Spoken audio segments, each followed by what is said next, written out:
sun rises.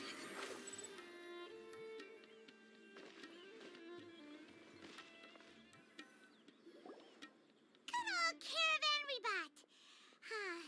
Now let Paimon think. What were we up to the first time we came here?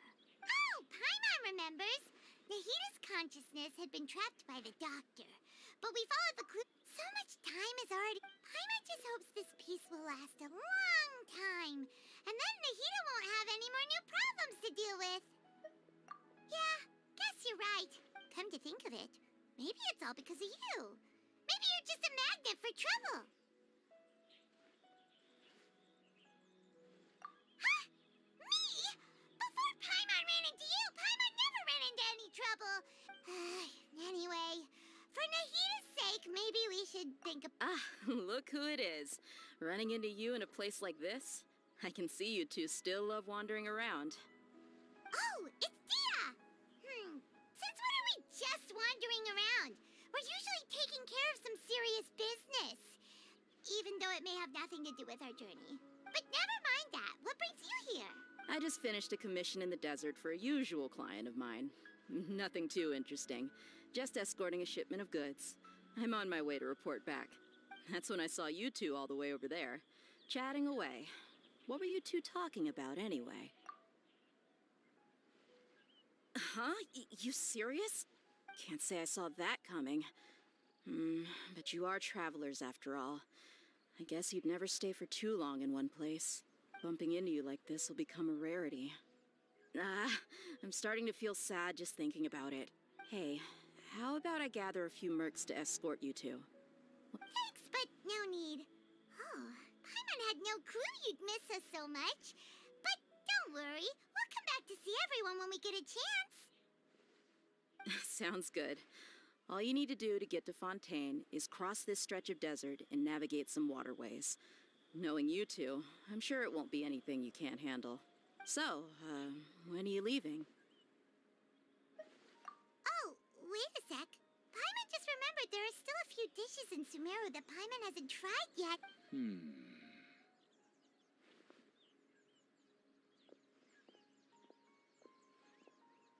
I see. Guess you won't be needing a going-away party or anything. Though, now that I think about it, Sumeru wouldn't be what it is today without you. Seems true heroes always prefer leaving quietly. By the way, should we go say bye to Nahita? Oh, good point. Then there's no need to bother her in the real world. Then, I guess this is goodbye for now, Traveler in Paimon. Whether as a client or a friend, you're always welcome to come find me. Goodbye, Dia. Bye-bye, Sumeru.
Squall and Fury.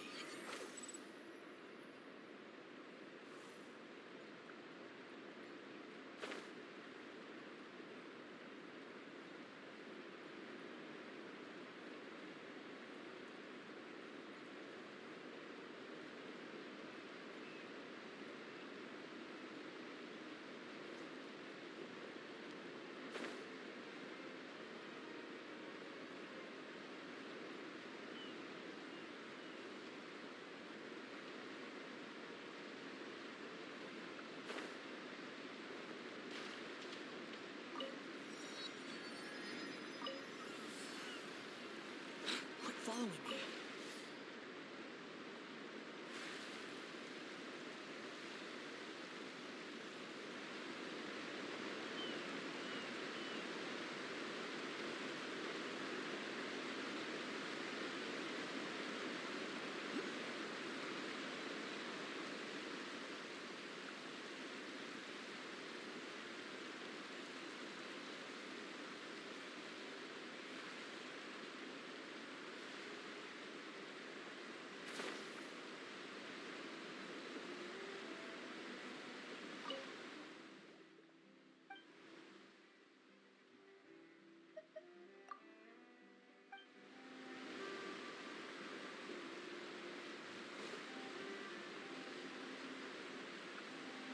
Behold!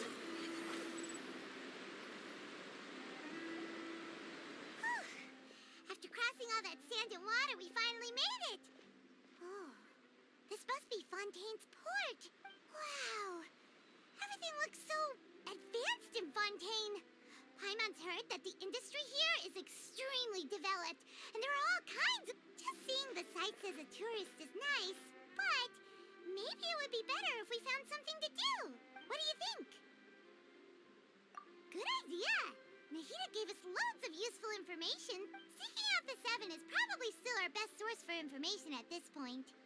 Yeah, the more we can learn, the better. So, what do you think the Hydro Archon's like? Will we get along? Nahida said that she has a very unique personality. To learn about a nation's god, start with the nation's people. There seems to be some locals talking over there. Let's go see if we can join the party.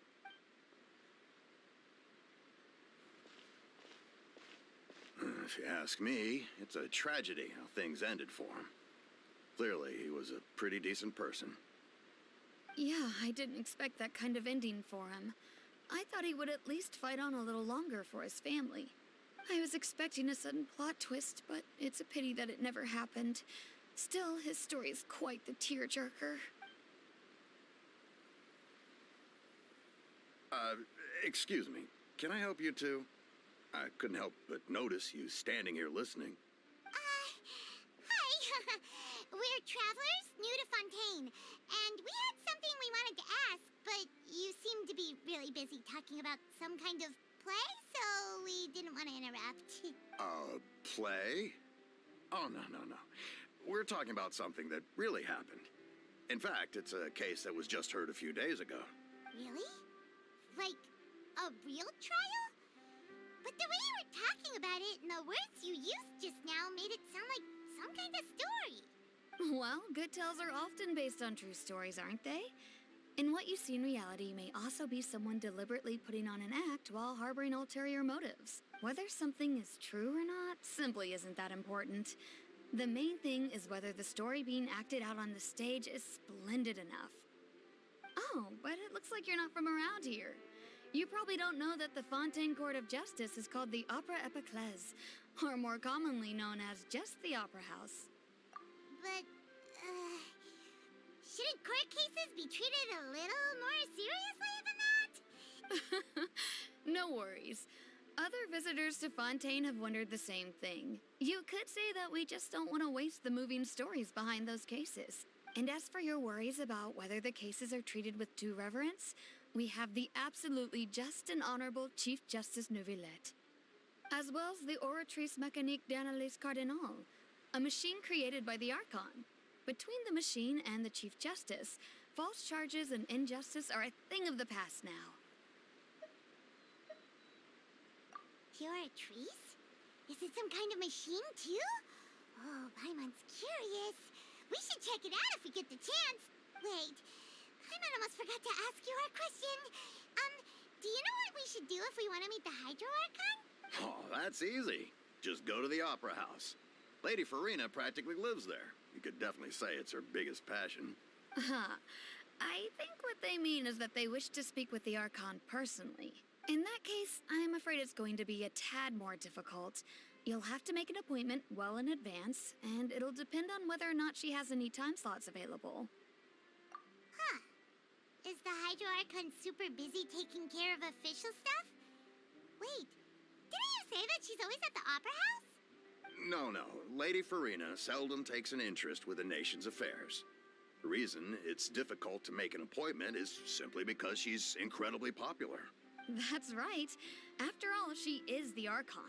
Though she may tend to get a little dramatic from time to time, people can't get enough of her. Huh. First time Paimon's ever heard of an Archon being described that way before. Wait! Paimon gets now! The Hydro Archon is kinda like a big celebrity here, right? Yeah, I suppose you could say that. Perhaps you could even say our mascot. Hang on. This is still Fontaine's Archon you're talking about. You should show some more respect. Yes, you're right. I guess I should at least try to be a little more respectful in front of visitors. Otherwise, I might get arrested and find myself face to face with Monsieur Neuvillette. Come on. Sure, there's a lot of laws here, but nobody's going to be arrested for saying something disrespectful about the Hydro Archon. Alright, I think we get it. Thank you! At least we now know that we can find the Hydro Archon at the Opera House. But who knows how long making an appointment will take? Guess we could have a look around the city in the meantime. Hey! What are you looking over there for?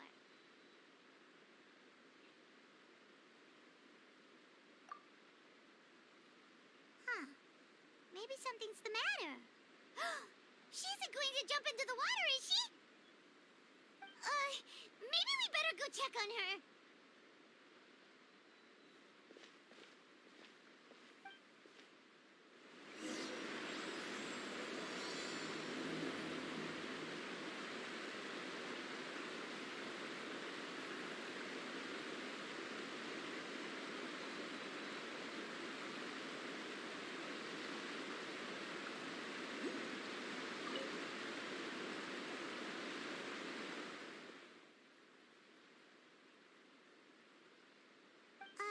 Hello there.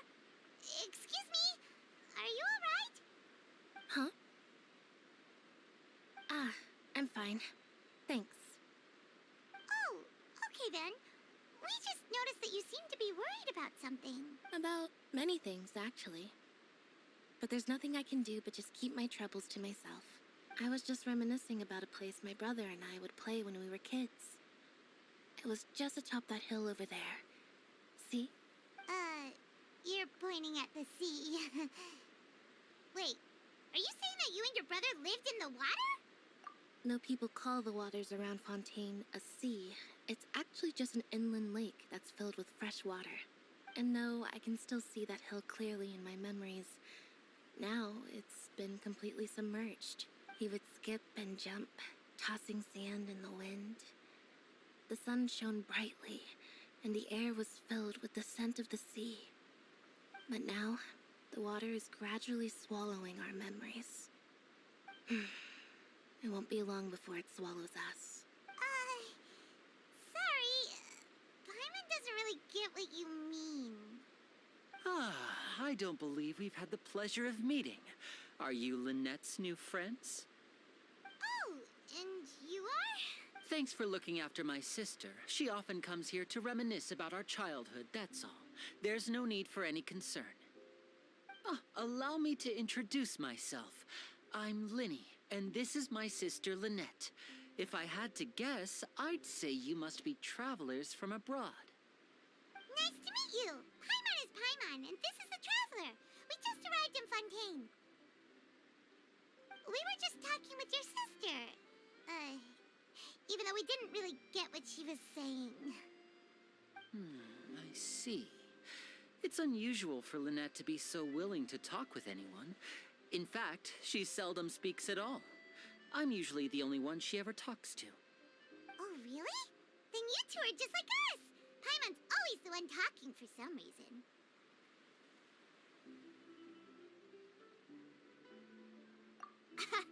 So that's how you think it is? I also think my brother can be too talkative at times. Seems you were right, Paimon. We are quite similar. now when she said that the water is engulfing your memories, and that it won't be long before it engulfs you too. Oh, that. It's from a prophecy that's been circulating in Fontaine for some time now. Well, I suppose prophecy isn't exactly the right word, because that implies a certain amount of uncertainty. There's no doubt about what's happening in Fontaine now. Where to begin?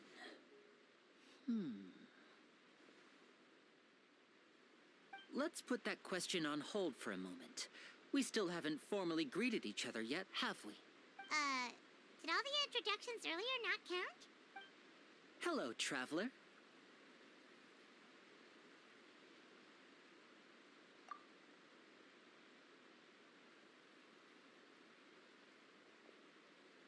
And hello, Paimon. Hey! Why didn't Paimon get a handshake? You're not poking fun at Paimon, are you? Please, don't take offense. Just consider it a sort of etiquette we have here in Fontaine when making new friends. You should remember it. It might prove useful. Oh, all right then. Well, Paimon's just happy to have a local friend now. By the way, we were just getting ready to go to the Opera House to meet the Hydro Archon. Would you be able to show us the way? So you're going to see Lady Farina? No problem at all. In fact, I was planning to go to the Opera House later myself. I'll gladly take you once I finish things here. Please, follow me.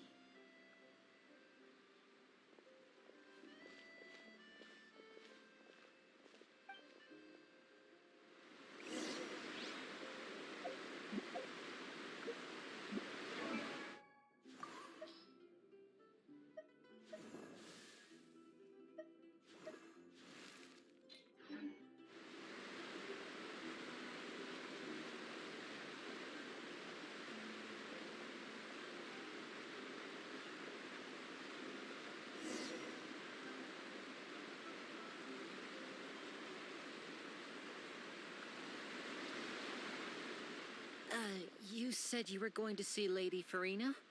Well, it seems Lady Farina has come to see you.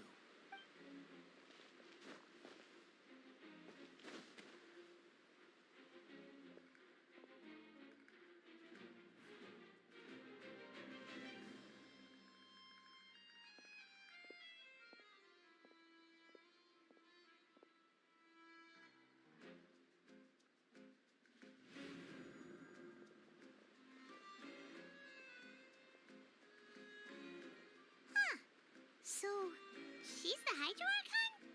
But how did she know we were looking for her? My dear people, rich and poor, those with cup in hand and those with nothing at all, raise your glasses in celebration. If you don't have one, then just raise your hand in lieu.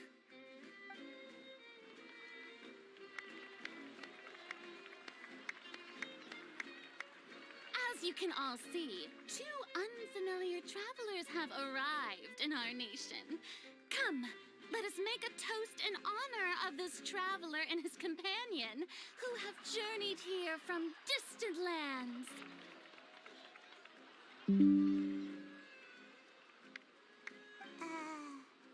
Is she talking about us?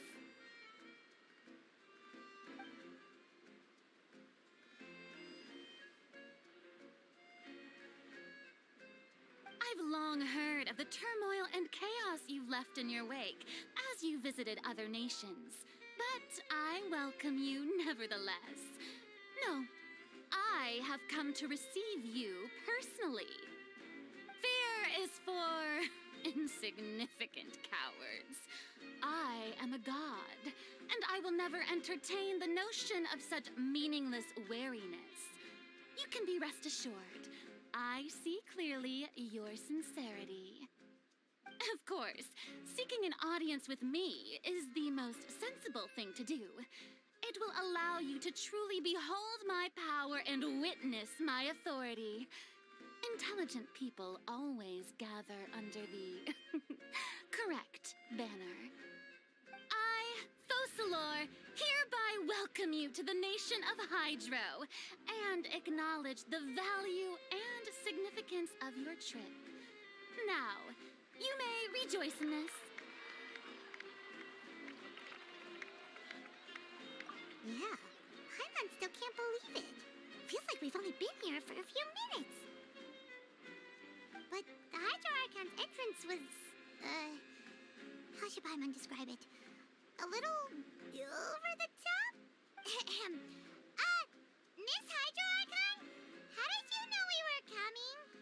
Ah, I see.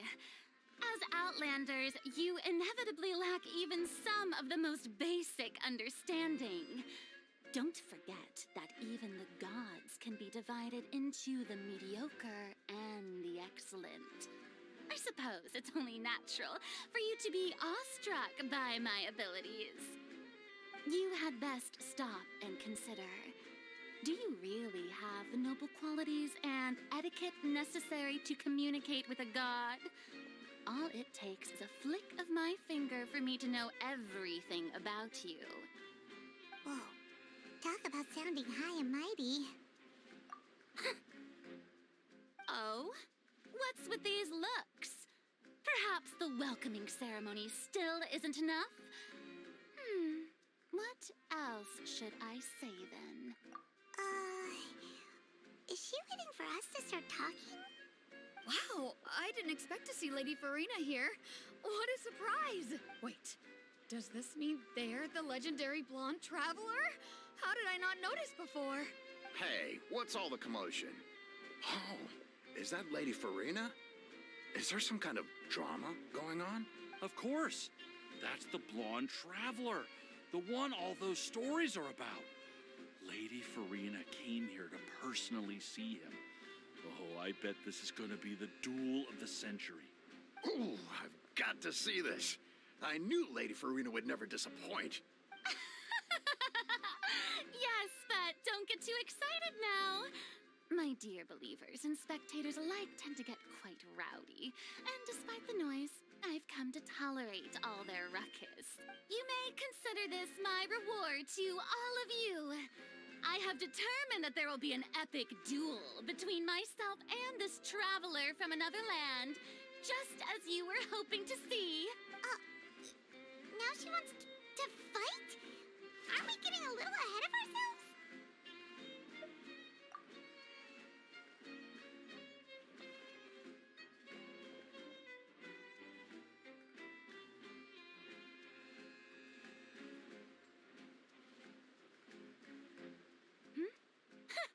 Are you not afraid? Might I remind you that this is a duel against the divine? What are you trying to do, traveler? Provoking a god in front of her people? Stand down, Clorend. I admire his bravery. Few have the courage to draw their sword against a god. He is obviously a true warrior. Unfortunately, people nowadays only crave to be thrilled, and a mere duel will not slake their thirst for excitement. Oh, yeah, she's right. Just a duel wouldn't be all that interesting. On Araneus, criminals are always requesting duels to defend their honor. I'm getting a bit old, to tell the truth. You see. Then, as the god of justice, I shall face this traveler in another kind of duel. A duel in court! Whoa, all right. Now that'll be worth seeing. Right. This is Fontaine, after all. Such a grand opera house, it would be a pity not to use it. Why do you care so much about the crowd's reactions? Seems you've spent a little too much time in the opera house. Besides, how exactly do you plan to have a duel in court? You mean you're going to put us on trial?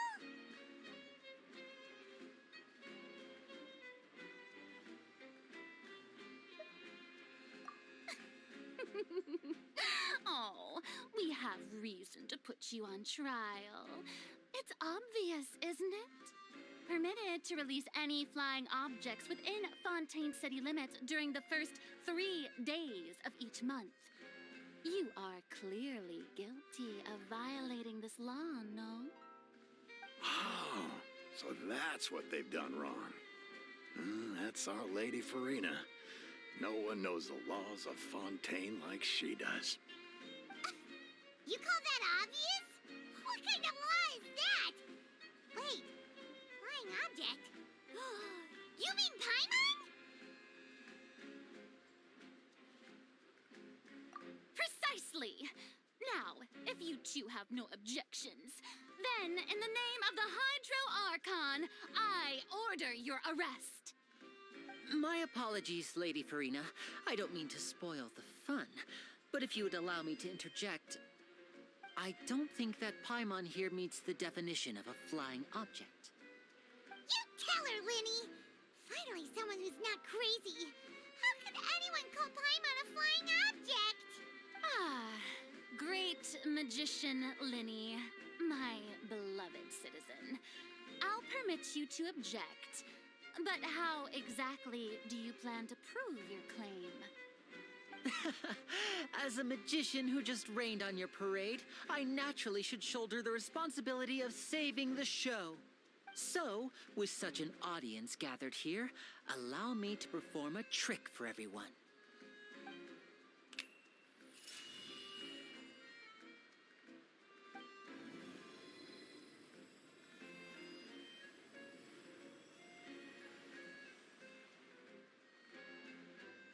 Ta-da! What's that on Paimon's back? Hey, when did you do that?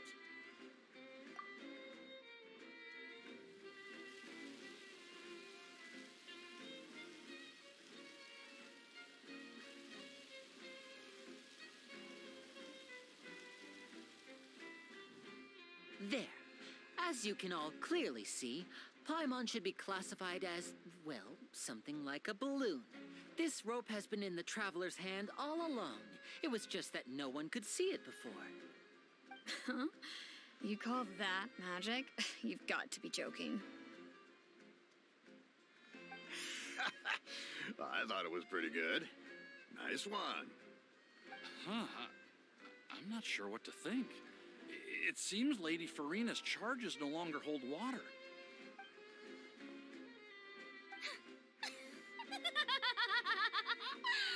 Amusing. Very amusing, Linny. Just the sort of unexpected twist that I enjoy. With you here, today's performance can finally be called complete. Performance? You see all this as a performance? In which case, consider the matter of your trial resolved. The god of justice will not bring charges against an innocent person. But when there are valid grounds, I will not only judge travelers from abroad, but even the gods of other lands. I look forward to seeing your upcoming performance at the Opera House, Mr. Linny and Miss Lynette. That's enough for now. Toodaloo!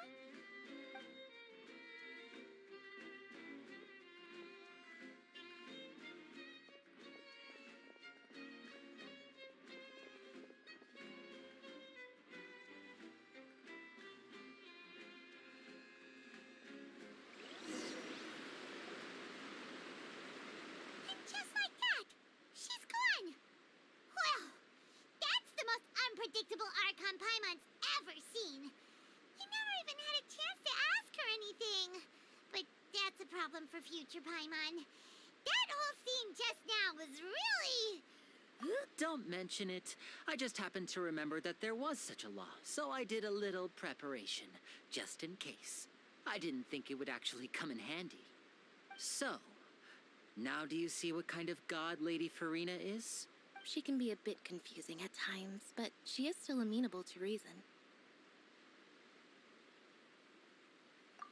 Anyway, Paimon had no idea you were a magician, Linny. It sounded like you'll be performing at the Opera House, right? I just know a few simple tricks I use to make a living. Lynette is my assistant. It will actually be my first time performing on the most prestigious stage in Fontaine, the Opera House. But isn't the Opera House where criminal trials are held in Fontaine? When there are no public trials being held, the Opera House hosts a variety of other performances. To the people of Fontaine, the line between a trial and a performance can be a little blurred. And speaking of performances, I would be remiss to forego this opportunity gifted by fate. Might I invite the two of you to see my performance? My brother's always excited to make new friends. Oh, sure. We don't really have anything to do now, and we wanted to go to the Opera House anyway. Splendid. In that case, why don't we go together? I'll show you the way. I just have something to take care of first. You really mean it? Then I'll take you up on your offer. This is a magical item known as a magic pocket. Perhaps you can help me distribute them to the people here. Huh? What are they going to use it for? About that... You asked me before about the prophecy, right? Let me start by telling you a little more about what it entails. I'm not sure exactly when it began, but a prophecy has been circulating around Fontaine. It says that every person in Fontaine is born with sin. No matter how the nation of justice holds trial after trial, this sin cannot be absolved. Until one day, the water levels in Fontaine will rise, and the sinful people will slowly be drowned. In the end, the people will all be dissolved into the waters, and only the Hydro Archon will remain, weeping on her throne. Only then will the sins of the people of Fontaine be washed away. That sounds pretty gloomy. Why are people in Fontaine born with sin? What is that supposed to mean? There are lots of guesses. Some say that the ancestors of Fontaine stole the power of the seas and stirred its wrath. Others say that the people of Fontaine never heeded the first Hydro Archon's warnings and offended Celestia. But here in Fontaine, evidence is what matters. There hasn't been concrete evidence for any of these claims, so they can only be regarded as conjecture. If even the people in Fontaine don't know what sin they committed, wouldn't it be better just to ignore the prophecy completely? Why bother feeling guilty all the time? That's exactly what the people did at first. But in the last few years, the water levels in Fontaine have actually started rising.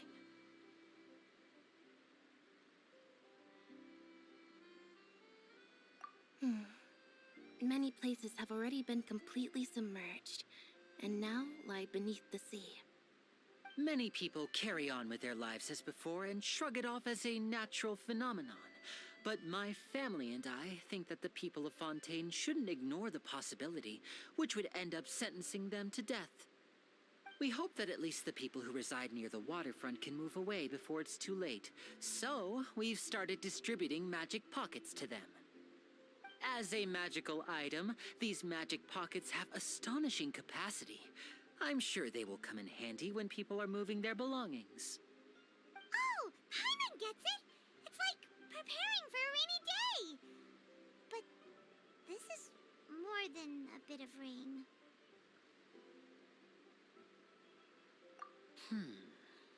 Perhaps only absolute power could ever contend with such a catastrophe. But who knows?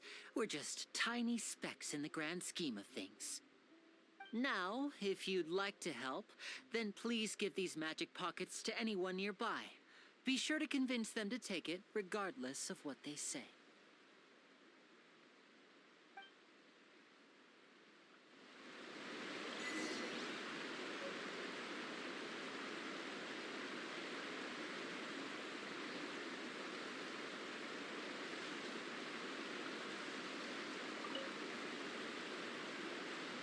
What's this?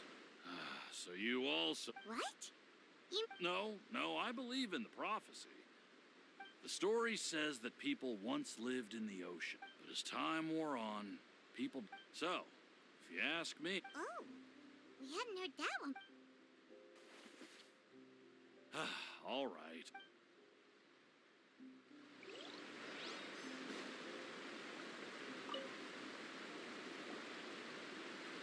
So you're the blonde traveler that... magic pocket?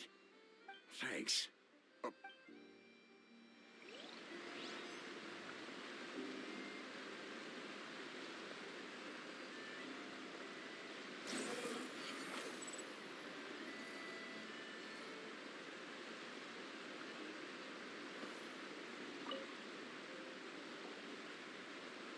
Huh? I don't want that thing. Life is all about... You should still take... Oh, all right, fine. Thanks. It's just that...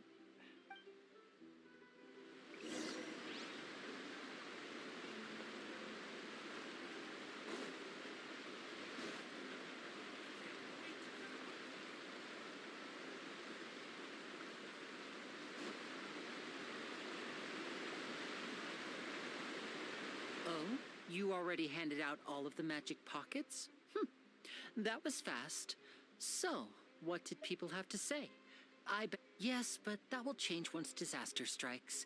I know they'll change their minds, so it's only right to help them prepare. Is there anything else you need to do before we leave? Yes, one last thing. I have the magic pockets made by a workshop in the court of Fontaine. Since we're out and about, I was thinking about bringing him some more materials. So, you want to collect materials? Just tell us what the materials look like and we'll help. Many hands make light work. Oh, that would be much appreciated.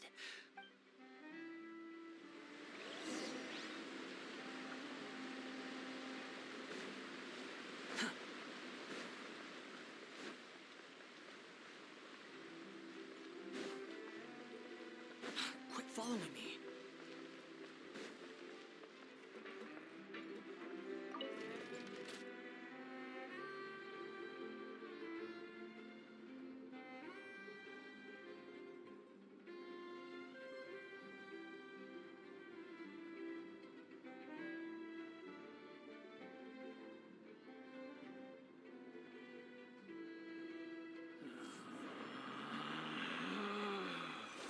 Relax.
You think I've got a sharp tongue?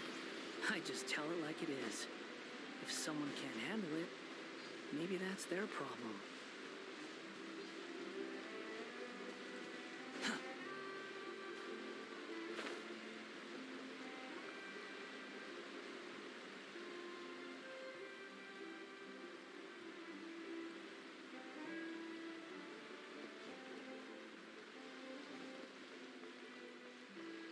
Quit following me.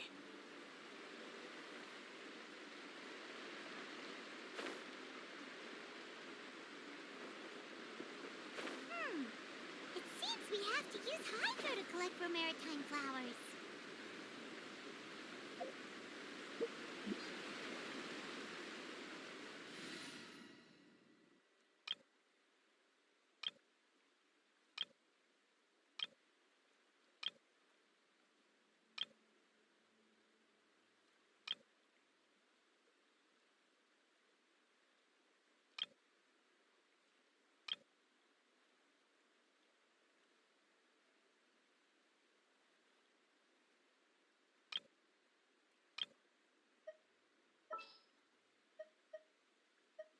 Take heart. Victory will be ours.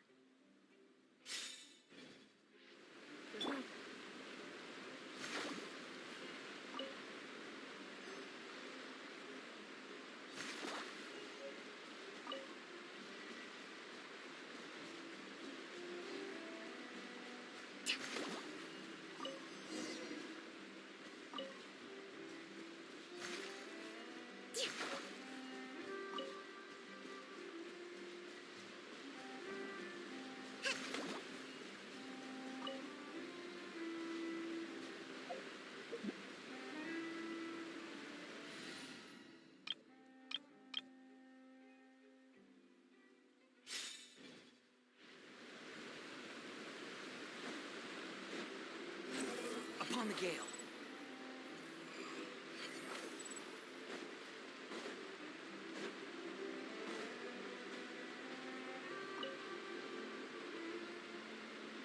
You made quick work of that. I can tell you're an experienced traveler. I've also finished collecting a few here. Maybe next time you'll feel like helping too, Lynette. No way. I'm in power saving mode today. Otherwise, I fear I may not have any energy left for the performance at the Opera House. Fine. Though the performance is still a long way off. Now that we're finished here, we should get ready to head back to the Court of Fontaine. So, we're going to the Court of Fontaine before we head to the Opera House? Good. Paimon wants a tour of Fontaine's largest city and try...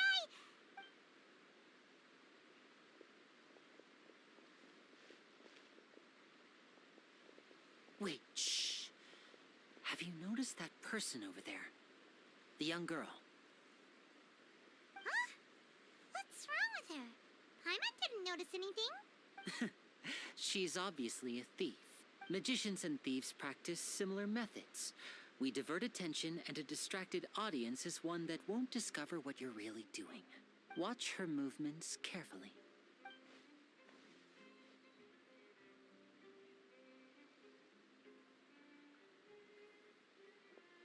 Oh, he's right! Shh, keep your voice down. We need to think of a way to catch her, but it seems she's very alert. Perhaps we should split up. You two can ride the lift over there and wait up top. I bet that'll be her escape route if she tries to run. All right, let's...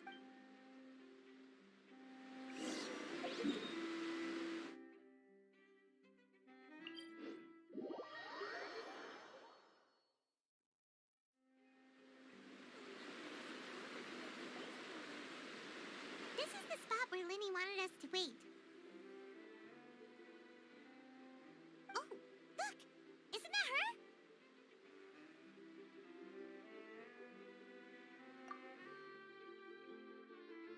Oh no! Did she notice us? She started running the other direction! What should we do? Should we chase her?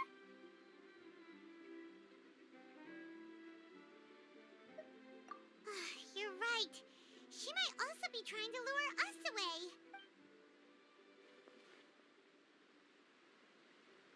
Nothing's happened for a while now. Paimon wonders if Linny caught the thief. Yeah, let's...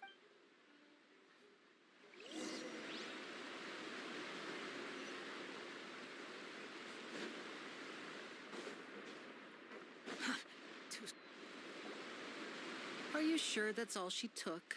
You should check to make sure you're not missing anything else. No, that was all. Oh, I can't thank you enough. I didn't notice a thing earlier. Anyway, I should be going now. Thanks again. Oh, were you returning what the thief had stolen? That's right. Pity I wasn't able to catch her. She distracted me by dropping the thing she stole on the ground. By the time I looked back, she was already gone. I saw the general direction she went, but Linny twisted his ankle, and I needed to make sure he was okay.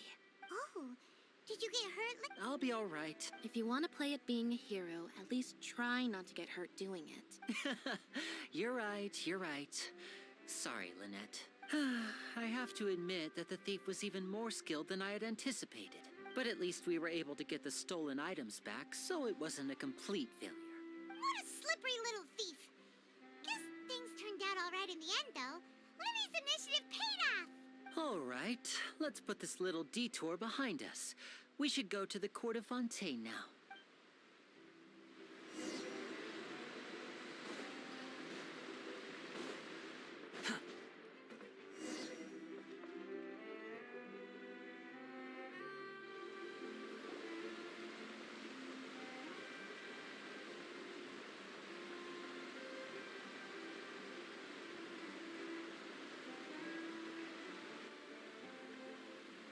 So, we ride this thing to go into the city? What an ingenious way to get around! People in Fontaine really know how to use water! This is an aquabus. It allows people to travel between several key locations around Fontaine. It's pretty convenient, but the ride can become a little dull after a while. The scenery is always the same. That's why it's better to travel with friends. So you mean it's still boring even when I'm riding with you? No, that's not what I meant. It's just that, well, you don't really talk that much. Besides, it doesn't really feel like a real trip when it's just the two of us. It's the same as being at home. Whatever. Guess that's what it's like to be an older brother. It's about time for us to leave. Let's get on board.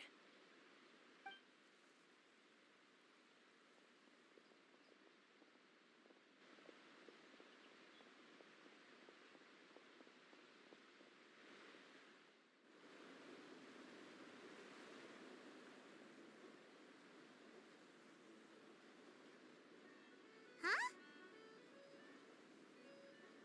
What? Traveler! Paimon! Charlotte! Oh, I'd never guessed I'd bump into you while riding the aquabus. In the story of my life, this is big news. What are you doing in Fontaine? I didn't hear anything about you paying us a visit. Yeah, it's quite the coincidence. But as travelers, we're always on the move. It's not surprising that nobody knew we were coming. Though we still have no idea how the Hydro Archon knew about us. Oh, let Paimon introduce you to our new friends. Oh, no need for introductions, Paimon. I would recognize the great magician Linny and his assistant Lynette anywhere. I wouldn't be much of a reporter if I didn't know who they were. It's a pleasure to meet you. I'm Charlotte, a reporter for the Steambird. Nice to meet you. From the Steambird, huh? We've often relied on your paper to promote our performances. It's an honor to meet you. Now that everyone knows each other, Fontaine suddenly doesn't feel like such an unfamiliar place. So, what have you been up to lately, Charlotte? Any big news? Not too much. When there isn't any breaking news, I mainly cover the trials at the Opera House. You could still manage to keep readers' attention as long as you tell things from a clever enough angle, even if it's the same old topics. For example, reporting on how a scammer once deceived vulnerable girls into relationships, or how a financial criminal was once so poor that they ate a single piece of bread for 5 days.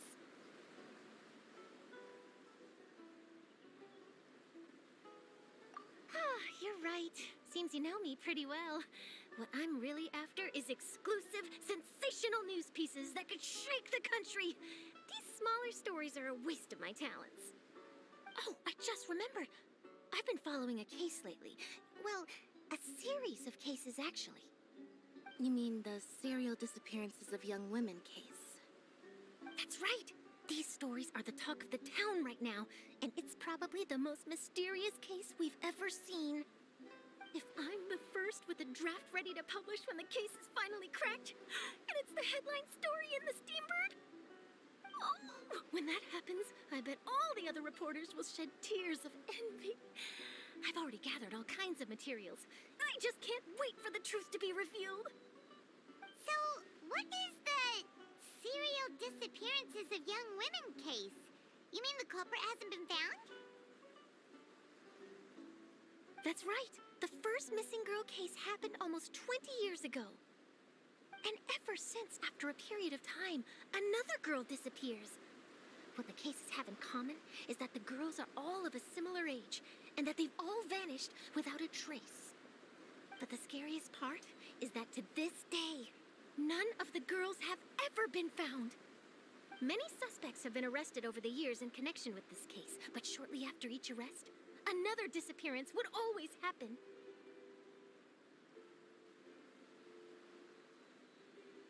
Yes, it's possible. But either way, I believe that every case has some precise truth behind it, waiting to be exposed. Yes, I agree. And at the very least, the family of those missing girls deserves some sort of explanation. I just imagined for a second what I would do if Lynette were to suddenly disappear. I'd pay any price to get her back, and then find a way to track down the culprit. Please don't imagine that, Lenny.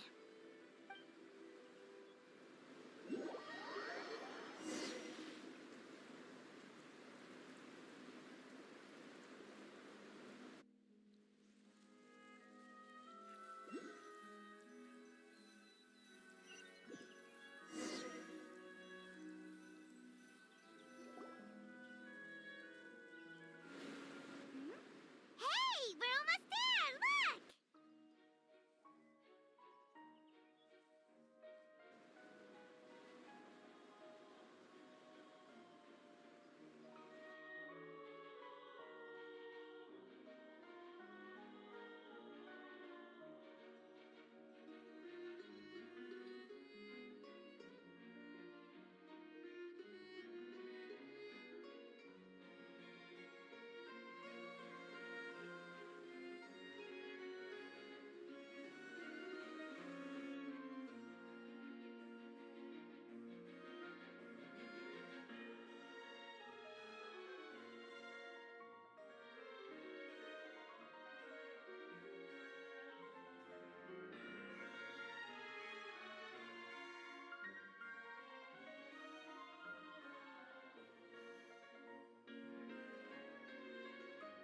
Well, I really enjoyed chatting with you. Life should be full of pleasant little surprises like this. Yeah, us as well. The ride went by too quickly. I have an interview to get to. I should get going before I'm late. Okay, Paimon hopes we can chat again soon, Charlotte. Bye now. Oh, be sure to stop by and see me at the Steambird when you have time. What a tough job. Always running around and interviewing everyone. If you don't mind, how about we stop by my home first? Besides, I still have all the materials we collected. Sure, we wouldn't mind at all. This city is so huge, Paimon wouldn't know where to start anyway.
Too slow.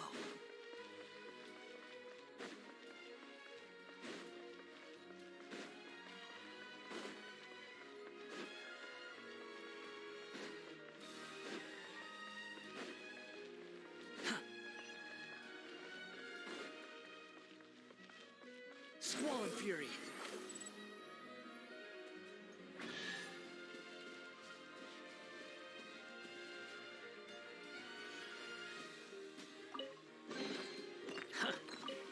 You even want this?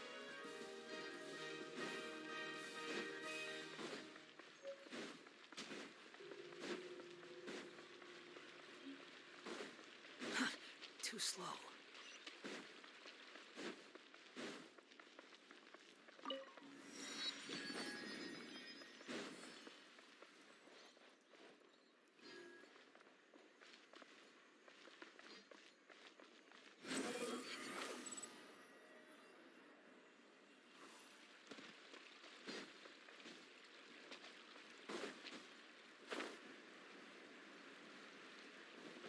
Behold!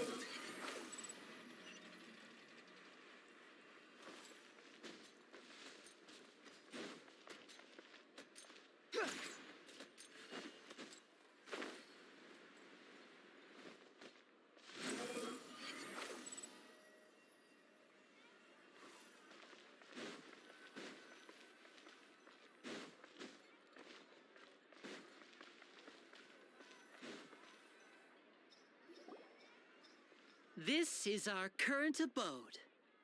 Ah, Fremine, you're home. Where did everyone else go? I have some new friends that I would like to introduce. Oh, they all just went out a moment ago.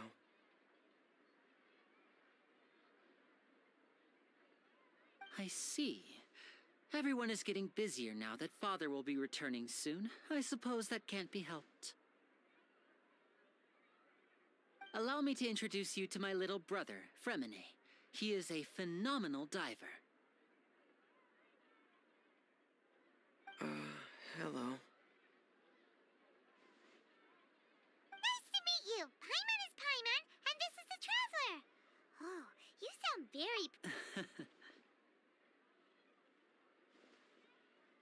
very... Linny, could you come here for a moment?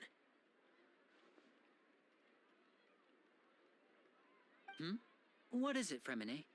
Do you have something to tell me?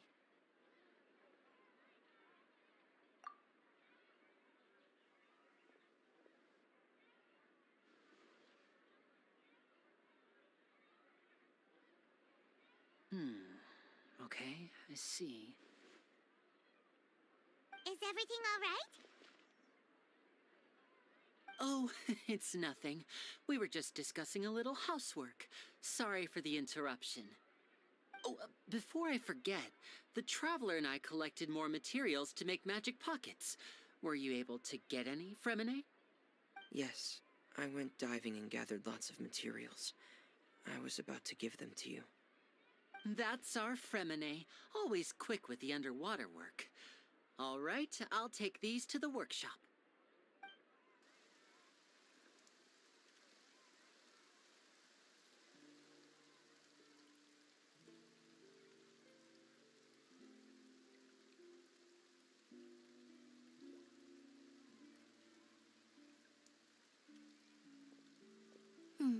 Looks like rain. Oh, you're right. But wasn't it clear and sunny just a moment ago? Fontaine's weather sure is weird. I'm afraid that's just how it is here. It often rains on days where there are trials being held in the Opera House, but don't worry, it'll clear up soon enough. What's wrong, Fremine? There's a legend about the rain that I tend to believe.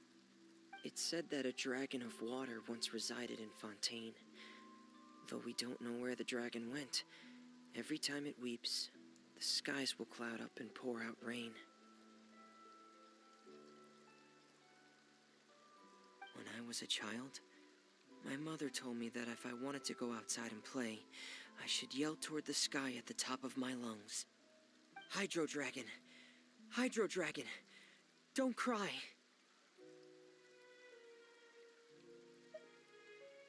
If it's an elemental dragon, then having the power to make it rain wouldn't be very unusual.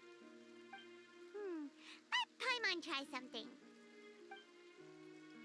Hydro Dragon! Hydro Dragon! Don't cry!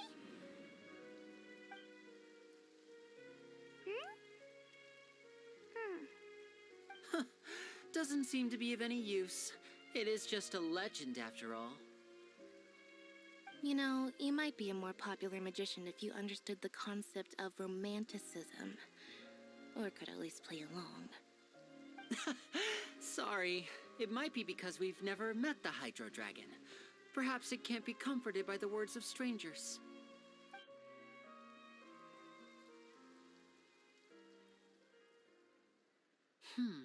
It rained for longer than I suspected.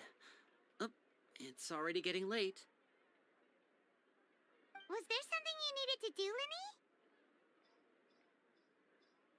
Yeah, some preparations for the show at the Opera House. I need to find a way to catch the last aqua bus of the day. On the day of the performance, just ride the aqua bus to the island of Araneus.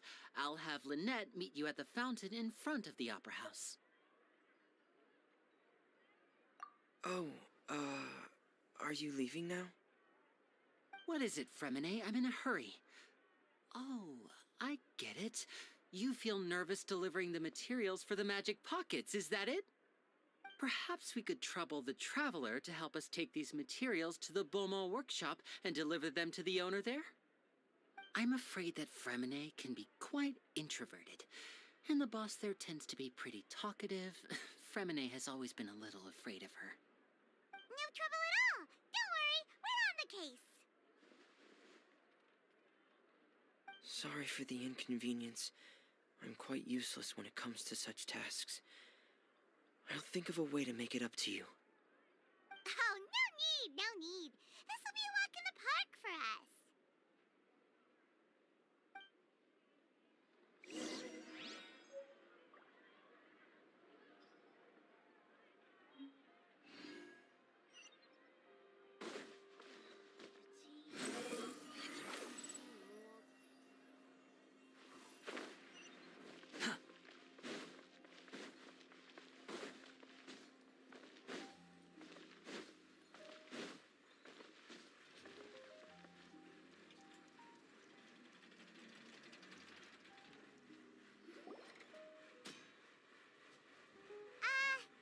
Hello? Is there anyone here? Oh, hello there. New customers? Looking to buy, or do you need something made? Or perhaps you're just looking for a chat with me. Oh, no. We're just here to deliver some materials. Here they are. They're for making... what were they called again? Ah, these must be for magic pockets. I could tell right away. I've already made several orders worth now. No need. They've already prepaid several batches worth. When they told me what they'd be using them for, I even offered them a discount. But they insisted on paying the full amount, saying that I had a business to run. It seems both their hearts and their pockets are made of gold. Whoa. So, is Linny actually loaded? I can't say for sure, but who knows? Maybe there's good money to be made being a magician in Fontaine. Hey! Is this machine what you use to make stuff here? It looks really advanced. Why use your hands when a machine can do the work? It would be a waste not to use the latest technology, and wasting is a kind of crime. But where does a big machine like that get its power from? Well, it's a little complicated. I'm not sure I can put it in layman's terms for you. But basically, everything we usually use here in the city is powered by indemnitium. It's a type of energy that's produced from trials. Huh? How can trials produce energy? Well, I'm not completely sure of all the details myself, but basically, when a trial is in session, the Oratrice Mécanique d'Analyse Cardinale harvests people's belief in justice and converts it into energy to be used all around Fontaine. So that's what its other function is? Paimon heard that the Oratrice was created by the Archon to make judgments. But Paimon still doesn't get it. How could something unreliable like people's beliefs be turned into a stable power source for these machines?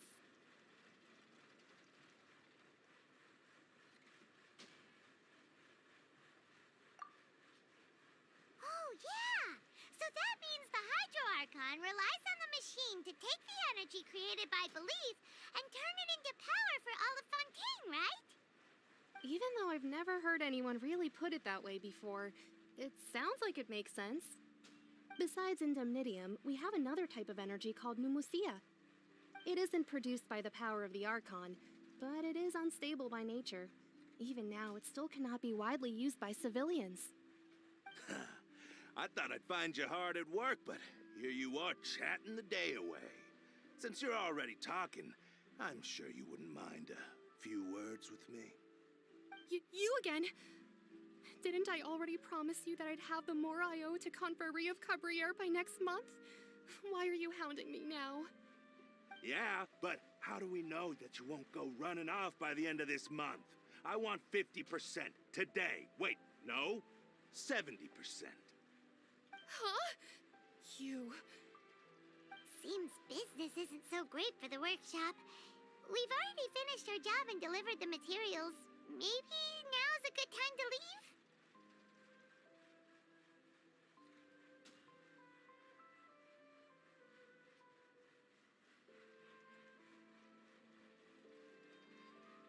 Hey, hold on!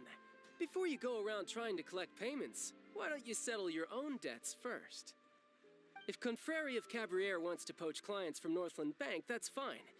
But I'm afraid you still owe the bank a hefty sum of mora. So why don't we work things out between us first, before you get back to your little conversation here? You're from Northland Bank. But we said we'll pay everything we owe next month. Why are you hounding me now? Traveler, Paimon! I didn't think I'd run into you here in Fontaine. What are the chances? We're surprised to see you too! What are you doing here in Fontaine? You didn't want to stay in Snezhnaya? Long story short, I've already been in Fontaine for some time now, and honestly, things have been pretty boring. But it seems that fate brought our paths together today.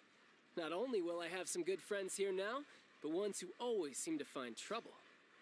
Either way you look at it, it seems things are going to get a lot more interesting now. Pretty sure we'd want to avoid anything that you'd find interesting. Besides, our trip here has gone pretty well so far. Right, Traveler? Hey, you, Northland Bank boy. Aren't you forgetting something? Don't interrupt. It's not often I run into the Traveler like this. Why don't you wait for me over there for a while? You kidding? Aren't you the one looking for us? You really expect us to sit and twiddle our thumbs while you catch up with your friends? Listen to me, boy. If you want your mora, fine. Why don't you come and take it? Hey, I just said not to interrupt. Oh, by the way, Traveler, the last time I took Tonya and Tusser ice fishing, Tusser said... Hey! That's way over the line! All right, boys, let's see who has to pay up now! Can you at least let me finish one sentence? Fine. Though the bank told me not to get rough with our clients. You're the ones who started it. This is an act of self-defense. You two will have to be my witnesses, okay? I'm sure this won't take long.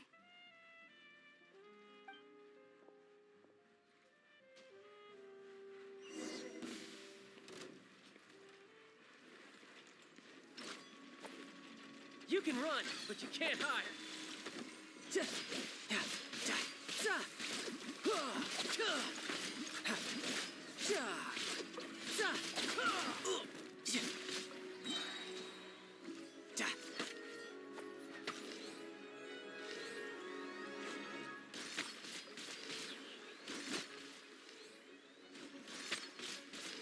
Ha! Shouldn't let your guard down.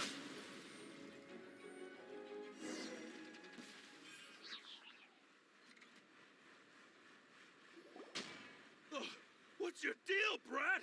How are you so strong if you're just a staffer from Snezhnaya's Northland Bank? Wait, don't tell me you're... Oh, now you notice. It's a little late, don't you think? Just make sure you understand that you don't mess with Northland Bank. Got it?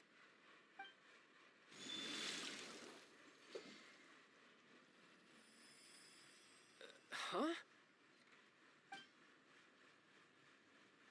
Now's my chance!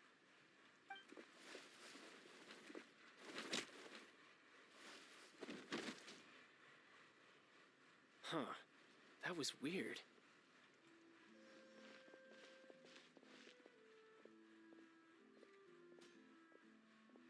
I'm not sure. It's as if I suddenly lost control of my hydro powers when I needed them. Maybe there's something wrong with my vision? Strange. How could that happen? First time Paimon's ever heard of someone losing control of their vision. Never mind. It doesn't matter. If I want to stay sharp, I shouldn't be relying too much on my vision anyway. Besides, I always have my delusion in case I need it. So what are you doing in Fontaine, child? I don't see its work for Northland Bank. Well, I guess it's because I've been in a bad mood lately. Huh? What kind of reason is that? Wait, since when do you feel down about anything? I don't know. Maybe I still have a lot to learn about myself. But recently, there seems to be some sort of restless power stirring inside of me. And I don't know why, but every now and then I feel like I'm in a terrible mood. Maybe you losing control of your vision just now is connected with that power you're feeling inside. That is a possibility.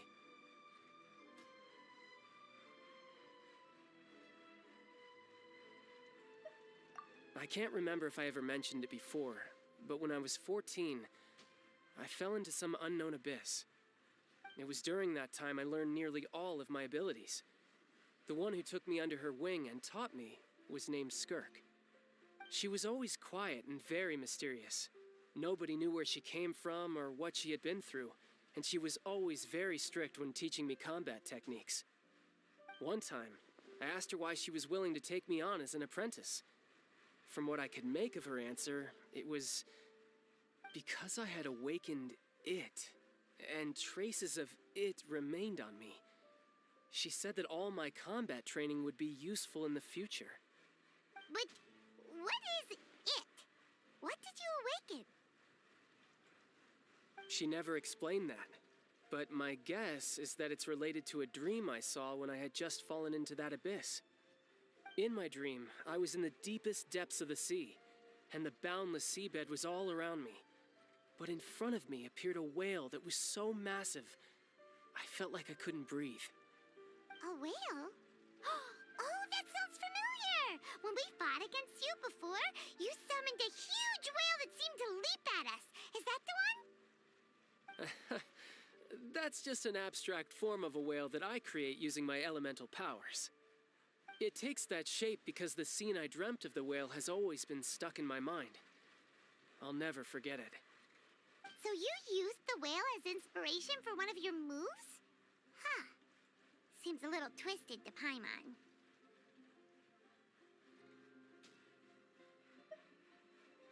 So why don't you just go ask your master?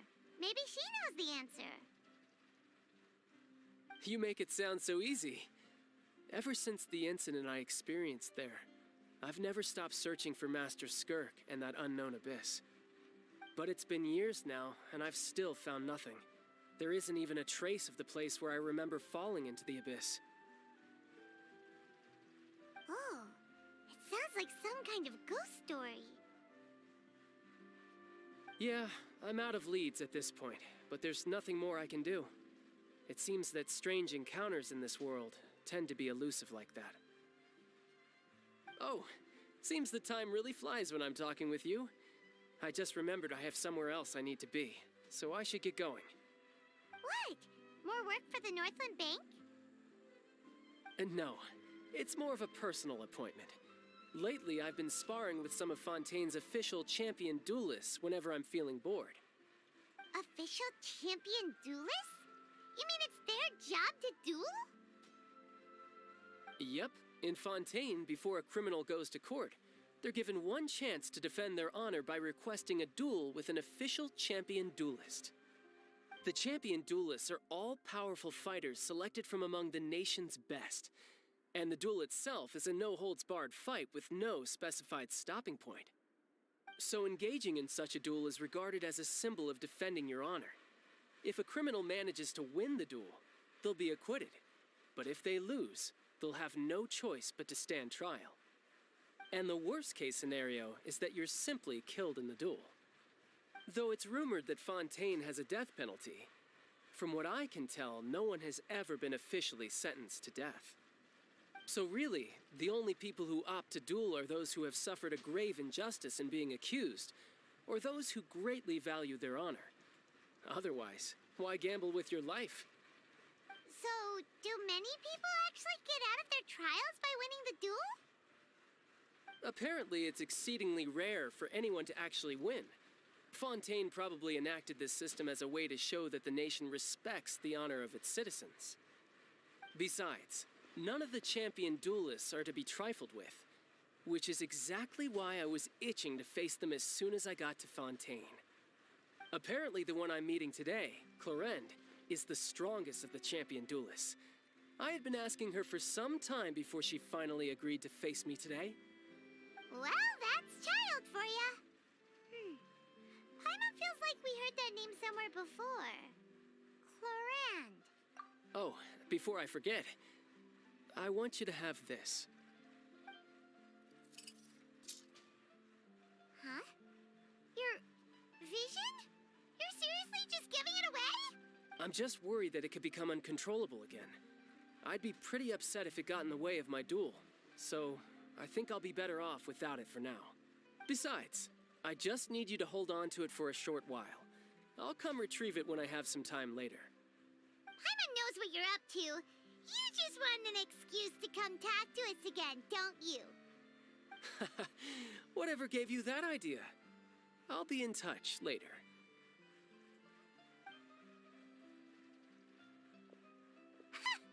That sneaky guy. He said he's been feeling down lately, but he seemed the same as ever to Paimon. Well, seems we don't have much to do for now. We might as well walk around and see the city before Lenny's performance.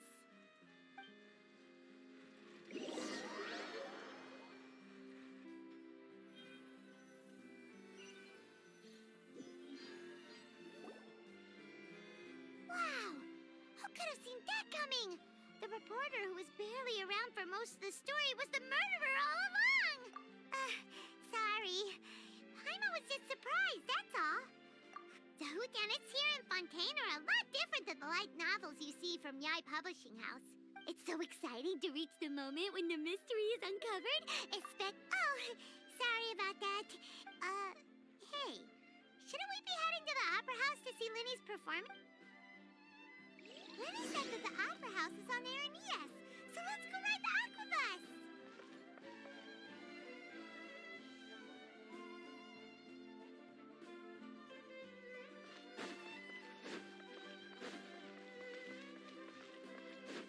Squall Fury!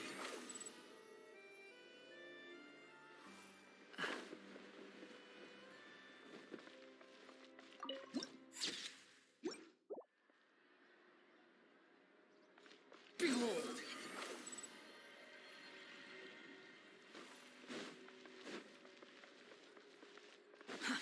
Too slow.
Welcome to the Navia line.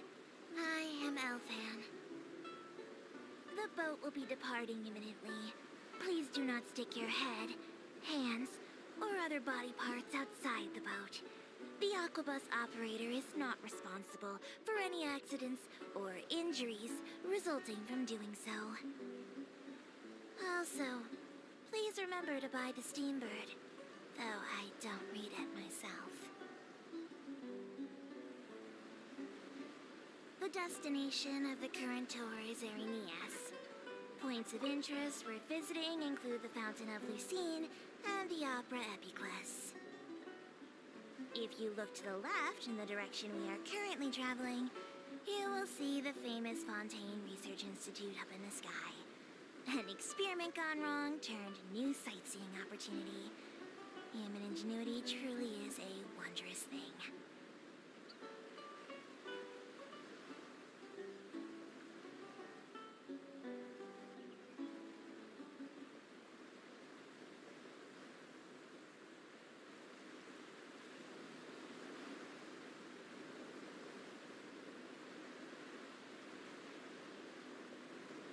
We are now approaching our final destination. Please be sure to bring all your personal belongings with you as you disembark. Even though I will take any forgotten items to the lost and found, the paperwork is rather annoying, as Melusine hands are not suitable for grasping pens. Please be careful when disembarking. It has been my honor to be your tour guide this trip. Thank you.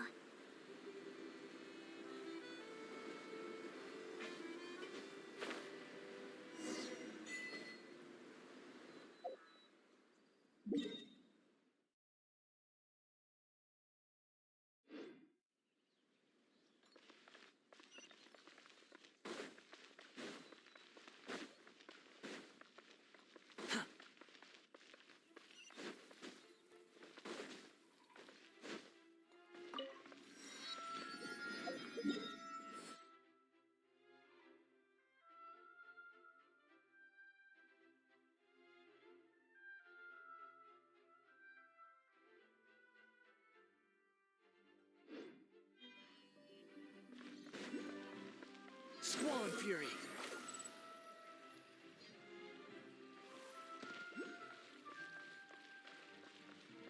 Quit following me.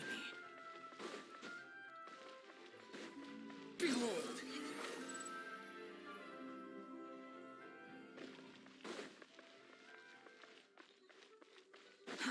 Too slow. Squall Fury!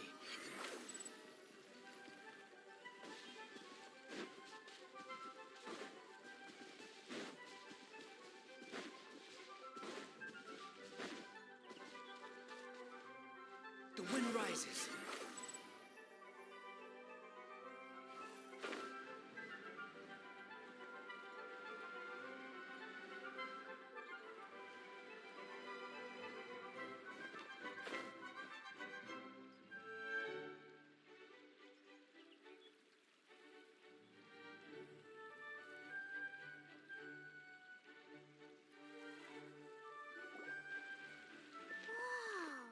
Now this is fancy! The Opera Epiclese. What a place to hold a performance! No wonder Linny and Lynette were looking forward to it. Huh. Looks like there's a lot of people standing around the fountain up ahead. Oh, Archon, please bless us with a bright and healthy child. We pray. I don't know why you always feel the need to ask so much. I'll be happy as long as our child is healthy and lives a peaceful life. I guess if they're our kid, then there's no doubt they'll turn out smart. Maybe this is one of the customs in Fontaine. Vache. What's wrong? Vache. Vache. No, Paimon didn't say anything. Are you? Welcome to the Fountain of Lucine. All the water flowing through Fontaine converges here. It's customary for newlyweds to come here and wish for children. Lynette! You scared Paimon! When did you get here? When he asked me to wait here for you, remember? Right.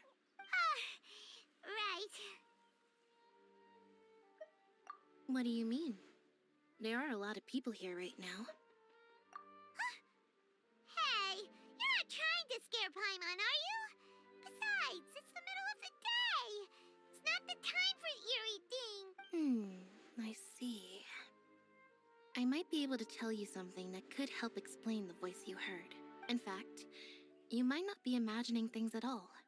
I suspect that what you heard is a result of your hypersensitivity to the hydro element.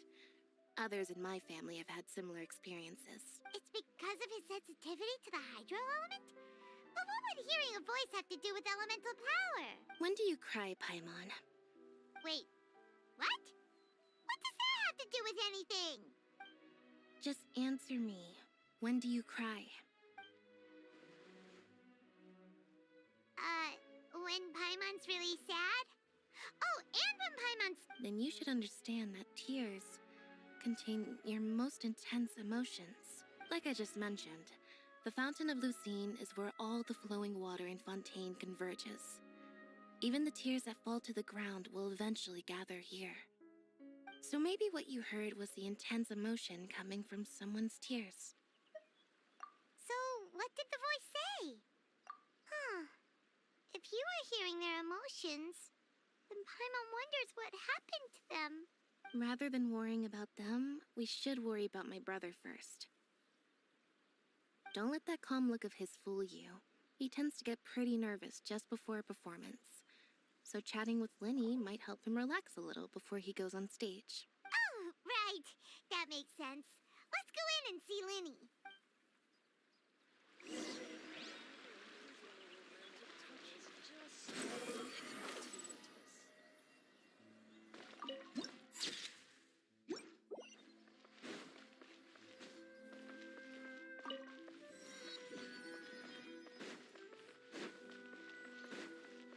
Squall and Fury.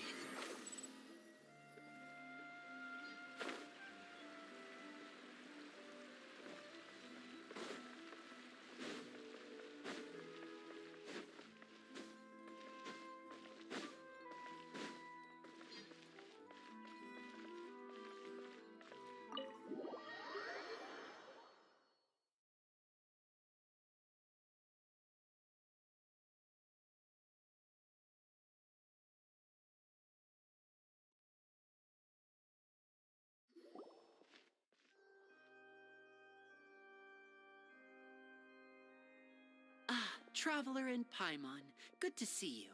I knew you two would come. Are you kidding? We wouldn't miss it for the world. I can tell, judging by how early you've arrived. But you're actually right on time. The audience still hasn't started entering the venue yet, which means now is the perfect chance for us to take you to the best seats in the house. Wait just a moment. I'll fetch the tickets.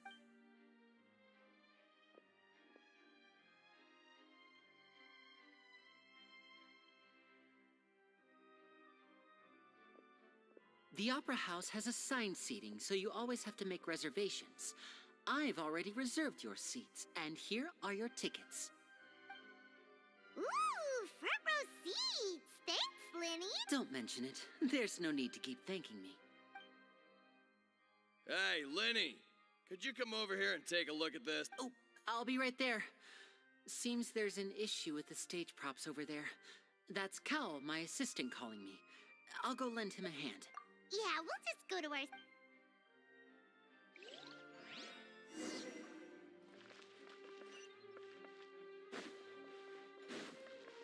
Quit following me.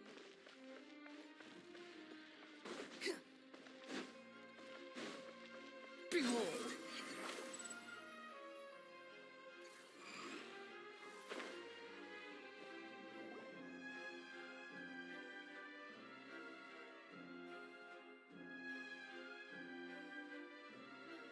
Oh, these should be our seats. Come on, let's sit down.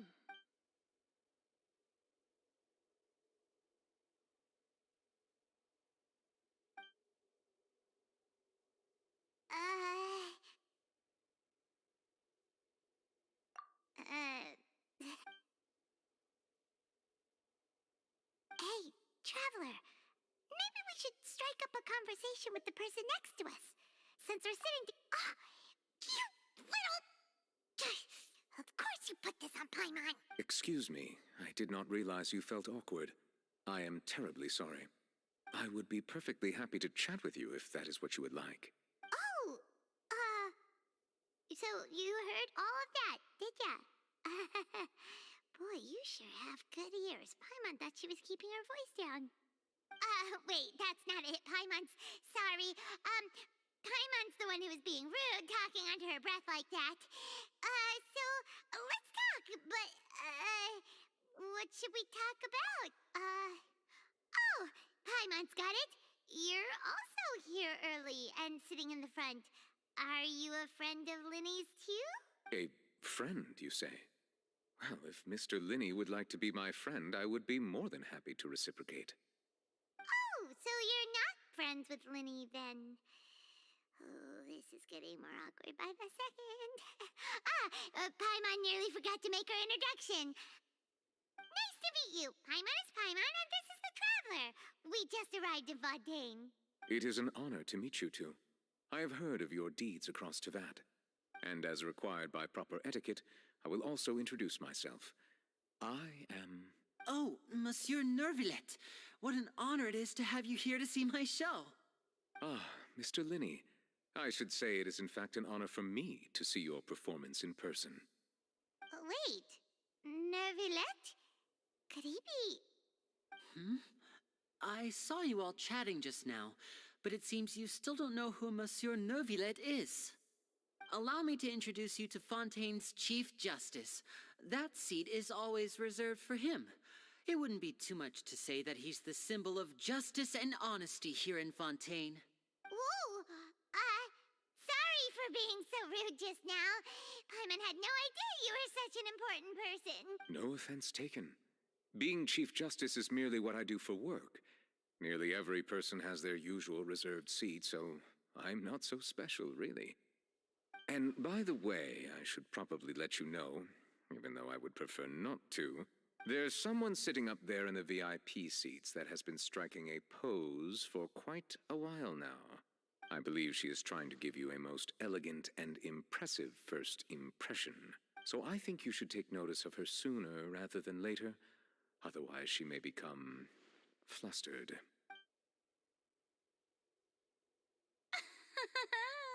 Huh? Oh, it's Farina, the Hydro Archon. Huh. She sure has a smug and satisfied look on her face. Guess she has no idea that you saw right through her act. Very good. That is for the best. No need to pay her any more attention. We may now enjoy the show. Huh? So is this what things are like between the Chief Justice and the Hydro Archon?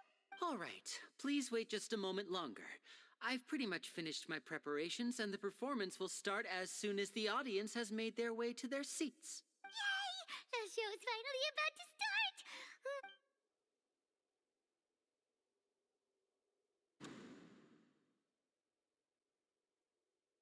Oh, they're dimming the lights! The show must be starting!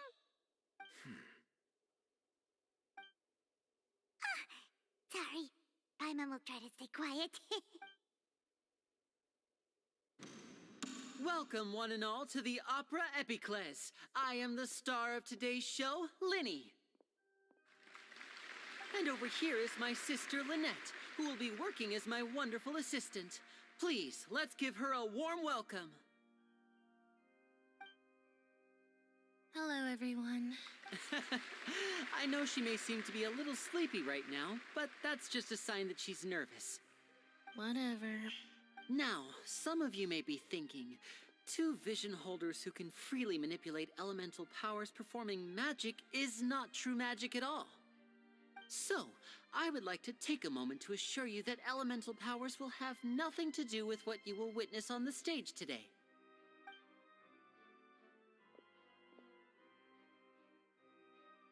Both Lynette and myself have removed our visions for the show. That way, even the gods won't be able to help us. Oh, good point. That's what makes the show real magic. Now, without further ado, let the show begin. Lynette will now exit the stage to make some preparations. I know you might miss her, but don't worry. She'll be coming right back on stage momentarily. Perhaps in an unexpected way. I'm sure she'll be stealing the spotlight soon enough. Oh, and before I forget, there's one more thing I should say. You never know what can happen in the blink of an eye. A magician's greatest skill is making things disappear or appear. The possibilities are endless.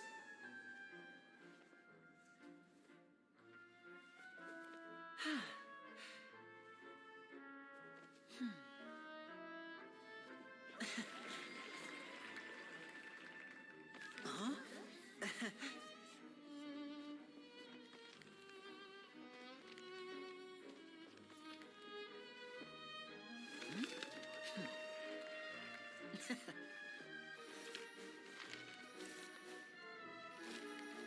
But this isn't what you came for.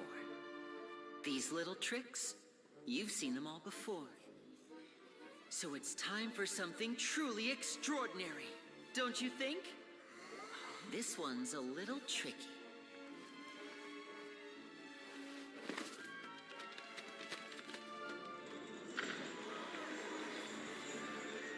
Using this water tank, I shall make my sister vanish completely, right before your very eyes.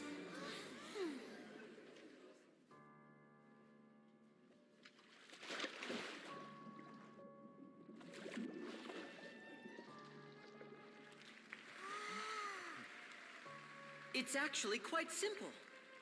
She'll just turn into air bubbles and float right out of the top.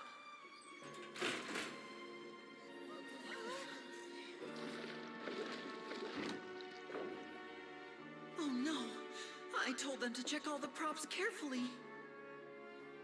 With the lid on, even air can't escape. An amateur magician would be getting very nervous right around now.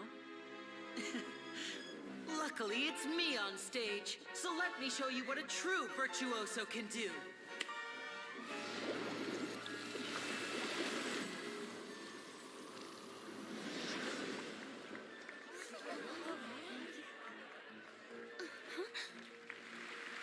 Lynette, are you still there?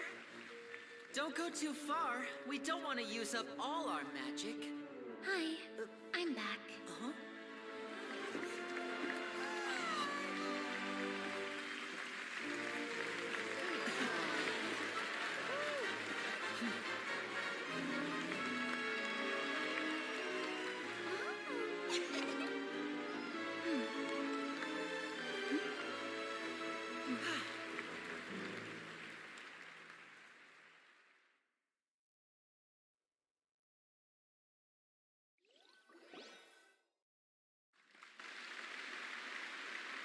Whoa!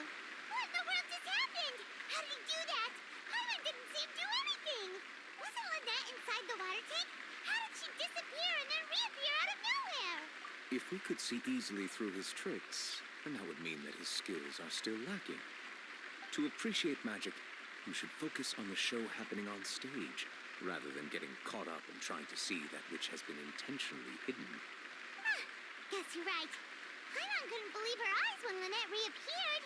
Amazing! Thank you, everyone. I'm glad you enjoyed that performance. But our magical journey has only just begun. I've prepared even more astonishing surprises for everyone here.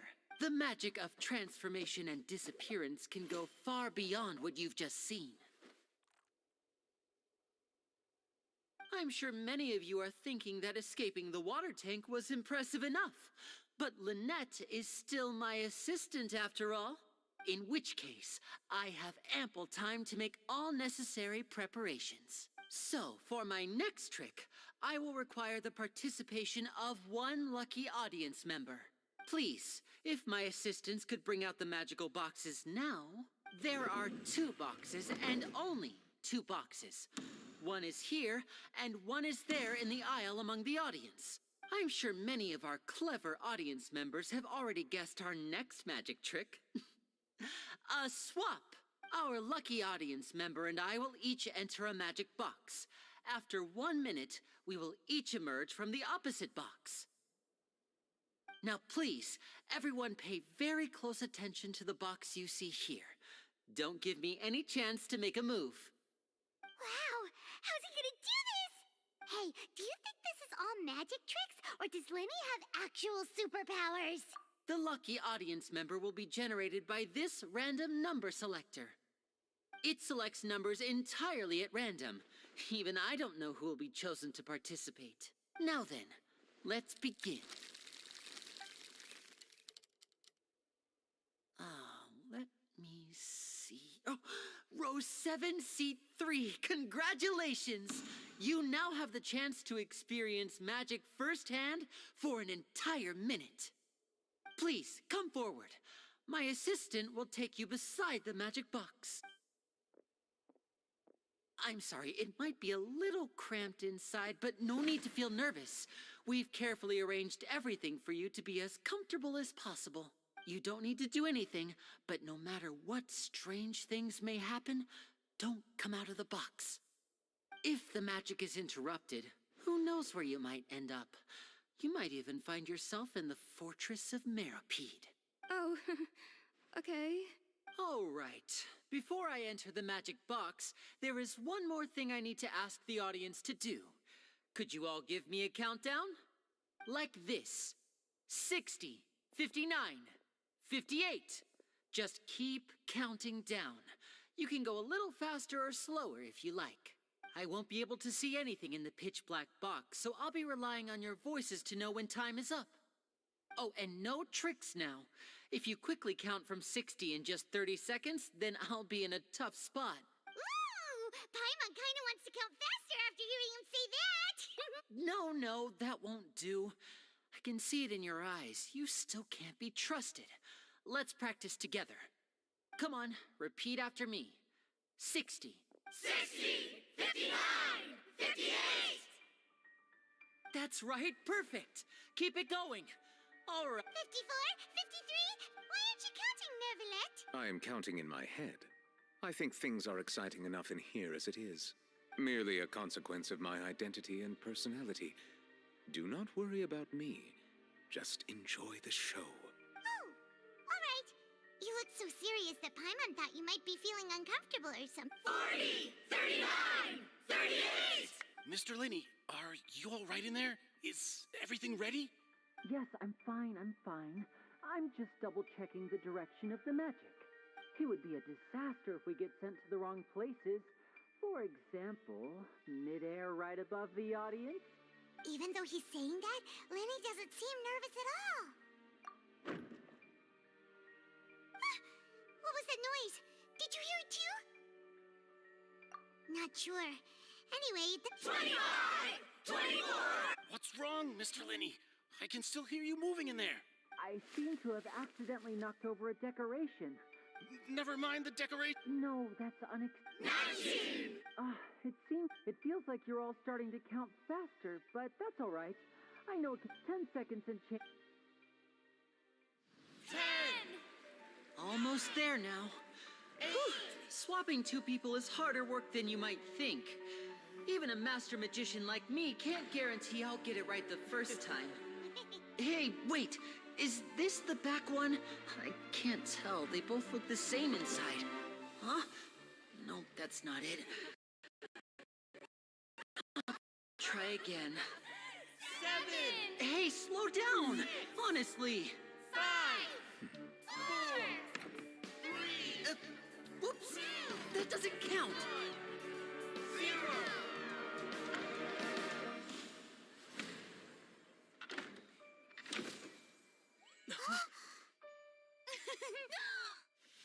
Ta-da!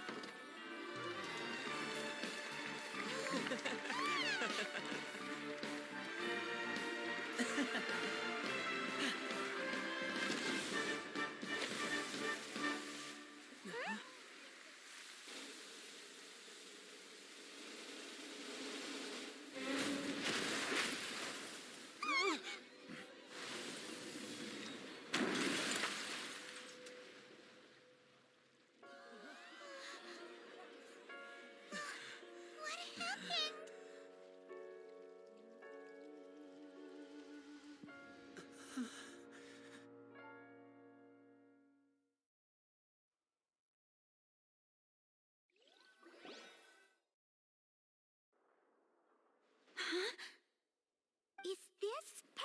show? Mr. Lenny, you're going to use magic to fix the stage now, right? What happened? Oh no. Maybe this isn't part of the show. The girl was still in that box, right? This performance is over. Medical staff with me. Guards, secure the scene and detain all the performers. Seal the exits. No one is allowed in or out at this time. Yes, that's right. If this was just an accident, then we must investigate the cause. But if this was all part of some scheme, then those accountable will not escape the judgment of the God of Justice! No need to be alarmed, you two. We'll get to the bottom of this soon enough.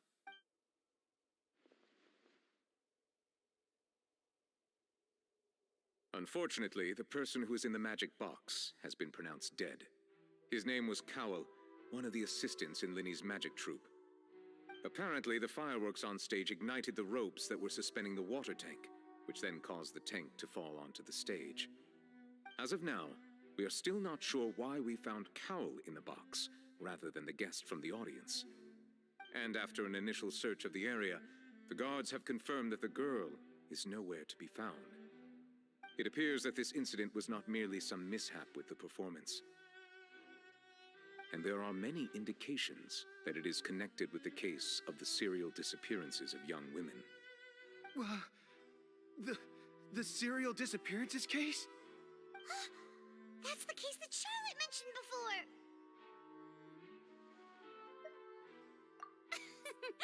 I know the truth. I can see through the whole thing. Really, using such a shallow and obvious mystery as his finale. Did he really underestimate us that badly? I say that our powerful magician, Mr. Linny, is now the prime suspect for the serial disappearances case. Huh? Why me? This whole thing was an accident.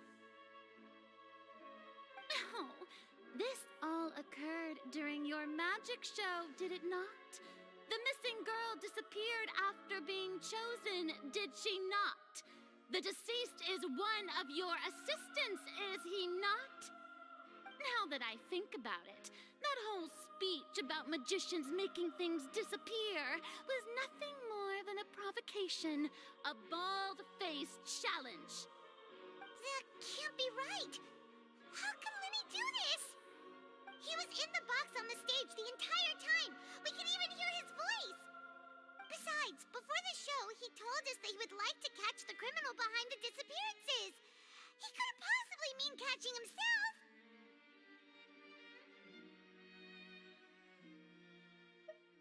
Save discussion for a later time, please. Lady Farina, may I assume that your comments just now constitute an accusation against Mr. Linny and his associates, and that you are pressing charges? Huh? I just think that he... Well, I think it might be a little early to talk about formally pressing charges. But what Lady Farina said just now makes perfect sense. Looks like she's gonna personally deliver justice. A kidnapping and murder carried out under the cover of a magic show. Lady Farina said it all. I mean, of course, my dear people. But what excites me even more than the obvious truth before our eyes is the opponent I'll be facing. That's right. I mean you, Traveler. You'll support Linny, won't you? After all, he was the one who helped you the first time we met.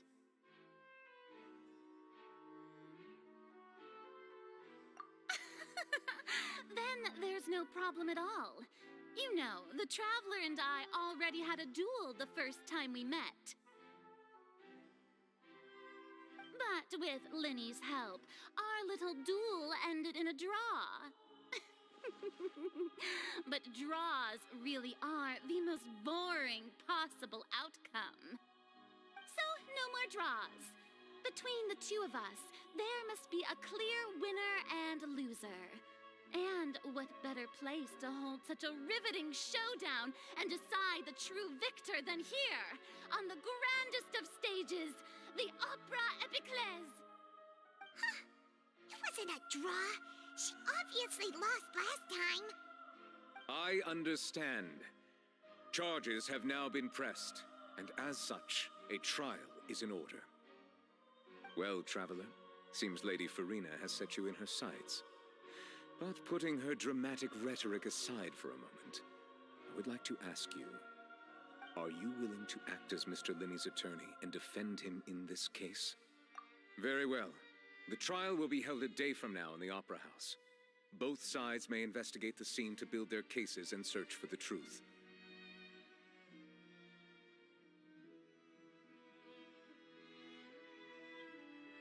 Linney and his troupe are all potential suspects and shall remain within the Opera House. The audience may begin to leave in an orderly fashion once they have been cleared by the guards. A day isn't that long. Let's see what kind of case this big-shot outlander can build in such a short amount of time.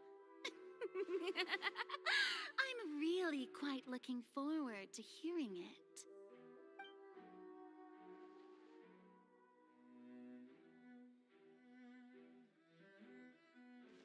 Lenny!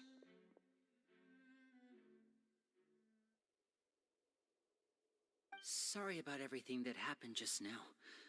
Were you frightened? Of course! Who wouldn't be scared after witnessing an accident like that? Yeah, I'm a little shaken up myself. How could this happen? And poor Cal. I know you already claimed that you would defend me, but now it's just us talking. Tell me, do you think I could possibly be the murderer? Good to hear. Thank you so much for trusting me. I'm sure everyone sees me as the biggest suspect at this point. But if you ask me, the whole thing is mysteries layered upon mysteries, such that all that's left is confusion. I don't know whether what happened there on the stage was purely an accident or not, and I don't know why poor Cal was in the box. As for how that girl chosen from the audience could suddenly disappear, I'm afraid I don't have any answers either. If someone tampered with my performance, then we need to figure out what they did. Even a skilled and knowledgeable magician like myself couldn't pull all that off in just 1 minute. Which is precisely why we need to investigate. As this book says, the impossible could not have happened. Whatever happened must have been that which is possible. Paimon bought them when we were reading at the bookshop in the city earlier. Pretty cool, huh? Don't worry, Paimon used her own savings to buy them. It wasn't from our travel funds. I think they look cute on you, Paimon. You have good taste, Lynette. That's the right attitude. Feeling depressed isn't going to help me now. I need to get back to my normal self. But with the guards watching our every move, it's going to be especially difficult for Lynette and I to prove our own innocence. Good thing you agreed to be our attorneys. Thanks for that. We'll be counting on you. Yes, thank you so much. Yeah, just leave it to us. Oh, since we're going to start investigating, Paimon has a question first. Where did Lynette go during the performance? Ah, well, I'm afraid that would involve some of our essential trade secrets as magicians. The secrets behind our magic are past saving, Linny. I suppose you're right. The truth behind our tricks is going to be important evidence that will be weighted during the trial. 'Tis truly a pity. As a magician, our magic show is a work of art. We've poured countless hours and spared no effort in perfecting it. But if revealing our secrets will help you uncover the truth behind what happened, then it will be well worth it. We should go somewhere else if we're going to discuss our magic tricks. We'll go speak with the guards, and in the meantime, you can go investigate the stage and the seating areas. the investigation teams are still here. Detective Paimon is on the case!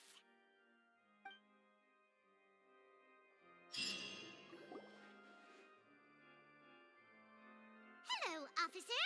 How's the investigation going?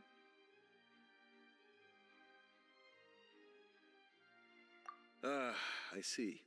You must be the traveler that Lady Farina mentioned. Listen, I'll be perfectly honest with you. I'd avoid getting mixed up in this whirlpool of a mess if I were you. Huh? What do you mean? Come with me and you'll see. The deceased is one of Linny's assistants, named Cowell. Even though he hadn't joined the troop long, he was hardworking and everyone generally liked him. The assistants are usually in charge of setting up and inspecting the props, as well as assisting with the show and keeping the crowd engaged. As you probably saw when you were in the audience, the water tank suddenly fell and smashed the box with Cowell inside it. This is the real mystery. We've already searched the scene and were unable to find any traces of the girl. However, if you look carefully, the box was positioned directly under the water tank. The ropes holding the tank were then burned by the pyrotechnics on stage, causing them to snap. All these factors lining up so perfectly makes it hard to see this as a mere accident. If anything, the more logical explanation is that the whole incident was intentionally planned, and Linny is the most likely person to have access to all these areas. But he doesn't have a motive! Are you both good friends of his? Well, you can't say we're good friends, but we've known each other for a little while. So in just a short time, he was not only able to win your trust, but even convince you to act as his attorneys. I know there's no such thing as magic. The real trick of a magician is holding the audience in the palm of their hand. I've seen a lot of cases, and I can tell you that people are the least reliable kind of evidence. Sorry, I tend to be pretty straightforward. Just know that I'm warning you for your own good. Anyway, you may investigate the scene of the crime yourselves if you're curious. Who knows, maybe you'll be able to come up with some new evidence.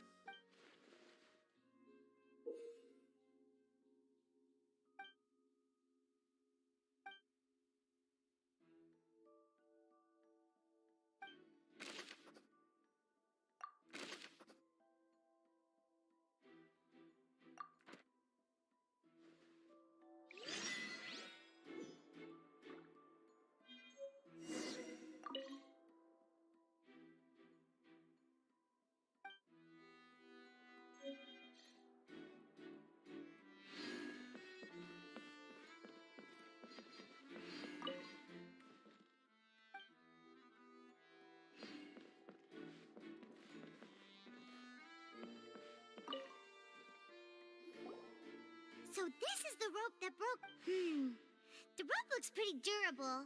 How can it be burned through so quickly by fireworks? Why are you suddenly so serious, Traveler?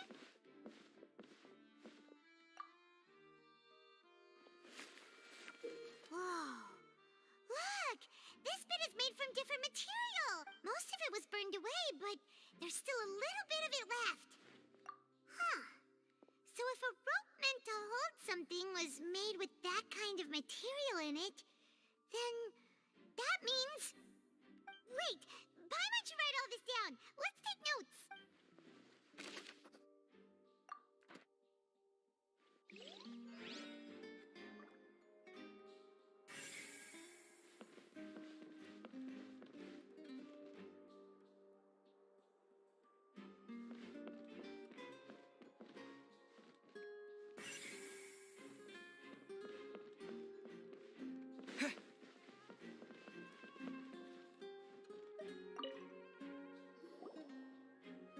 The investigation team has some new findings. Turns out...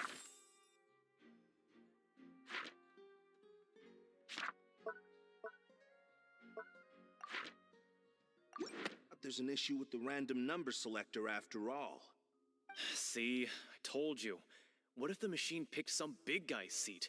You think the murderer would have still made his move then? Sorry to interrupt, but we're helping Linny and Lynette with their side of the investigation. What were you saying about the number selector?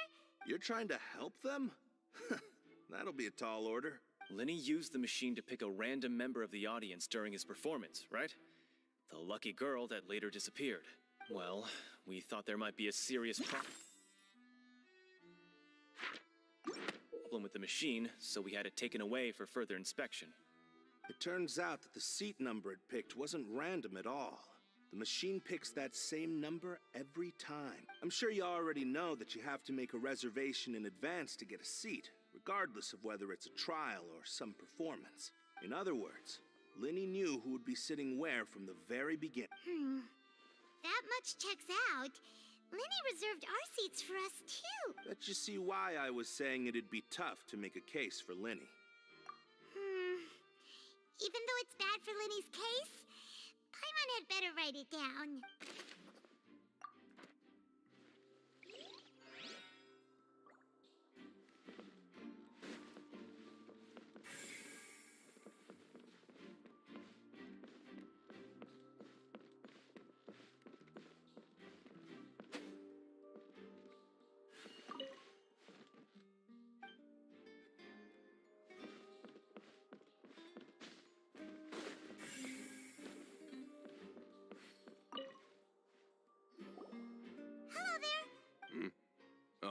This location has also been cordoned off because the Magic Troop members are currently considered prime suspects. The investigation team is still collecting evidence. The seats were all booked in advance, so we were able to deduce the missing woman's identity by checking the guest list. Sure, it's not like this is confidential information. We will publish it later anyway when we petition the public to help us find the missing person. Her name is Halsey. She's a painter from Fontaine who's made a bit of a name for herself. Apparently, she wasn't a regular at the Opera House, but she'd been feeling some pressure with her work lately, which made her decide to come see the magic show. The Magic Troop members all claim not to know her. We have looked into her social connections. It seems that she has no personal grievances or conflicts of interest with the suspects. Simply put, she wasn't related to the Magic Troop at all, which matches the features of the previous serial disappearances. Were the victims of previous cases also chosen at random? That's how it seems to us, in any case. Apart from the fact that they were all young women of around the same age range, there really weren't any other connections between them. Okay, then. No need to be so formal. If you do happen to see the missing girl, please be sure to contact us. It is of utmost importance that we get to the bottom of these disappearances.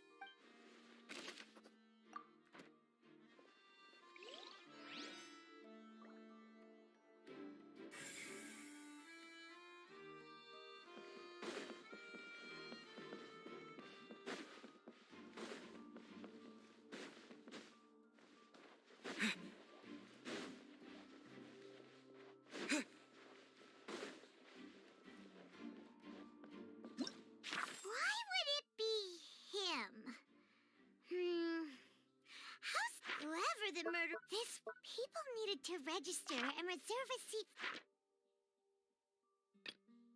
Gosh, no wonder the serial disappeared.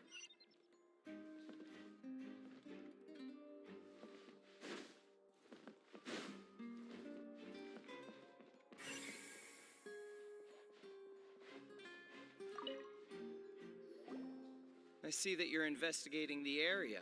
If you find any new and interesting leads, be sure to share them with me, all right? We don't have too many thoughts yet. Then why don't I tell you my hypothesis first? The way I see it. And I'll start it with that loud thud. The thud? Oh, you mean the sound that happened during the countdown? Yes, exactly. It wasn't terribly loud, but I suspect that most people heard it. It's just that everyone was awaiting the results of Linny's trick with bated breath, so no one paid it much mind. But now that the incident has happened, the thud has become an important clue. That makes sense. So, what do you make of it? I'm of the opinion that it may have been the sound of Linny's accomplice, Lynette perhaps, jumping atop the water tank or something like that. And when the pyrotechnics went off, she cut the rope, sending the water tank crashing down. But wasn't the noise we heard too loud for that? Perhaps the balance wasn't right, leading to a particularly rough landing. Oh, that's true. I suppose I must reconsider. That does remind Paimon, though. What was with that sound?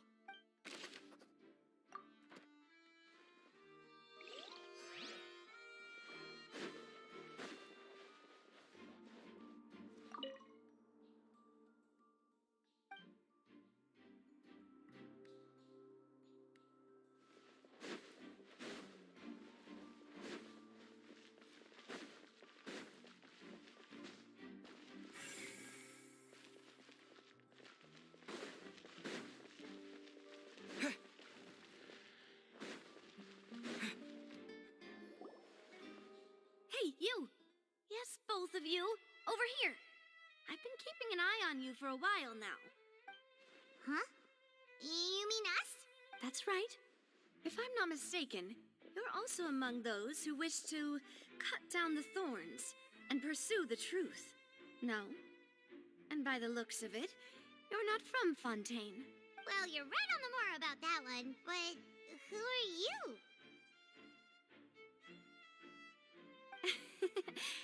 Have you never heard of the Spina di Rosula? From mediating disputes and providing protection to solving conundrums, you name it, Spina di Rosula does it. And I, Navia, have the honor of being its renowned president. Though those who play by our rules call me boss. I'm Silver, her attendant. Pleased to meet you. And I'm Melus. Demoiselle's various daily needs and affairs are under my purview. Huh? Boss? Demoiselle? What gives with the names? Well, I am the second generation president. Melus and the others are still used to my previous title. My apologies, Demoiselle. Should you prefer, boss, I will endeavor to use that instead. No, no need. You don't have to call me boss. Just Navia is fine. Okay, if you say so. Not that we're members of Spina di Rosula anyway. All merely trifling details. Never mind. Now, back to the situation at hand. That's right. I've always kept an eye on the serial disappearance cases. My interest stems from a matter back from my father's time. Judging from the look of things, I find Linny an unlikely mastermind. Really? We think so too. But how did you come to that conclusion? Intuition, naturally. My unparalleled intuition. Farina sure was quick to point the finger at Linny without any decisive evidence whatsoever, wasn't she? But that's not uncommon for her. If you remember, the Justice had to interrupt her and ask if she was pressing charges just to keep her from getting carried away. Anyway, a trial begins the moment someone levels charges. And, of course, there was no way Farina was going to back down in that situation. Sounds more like you just don't trust the Hydro Archon. Well, what's your opinion? I must admit that she can be interesting at times, but liking her doesn't mean that I'll blindly agree with her. All right, I've answered your question. Now, it's time you answer mine. Wait a minute, did that answer count? Well, I say it does. But don't worry, you won't hear any pointless questions from me. In your opinion, do you think it's right to treat a trial like it's an opera? Well? And why would that be?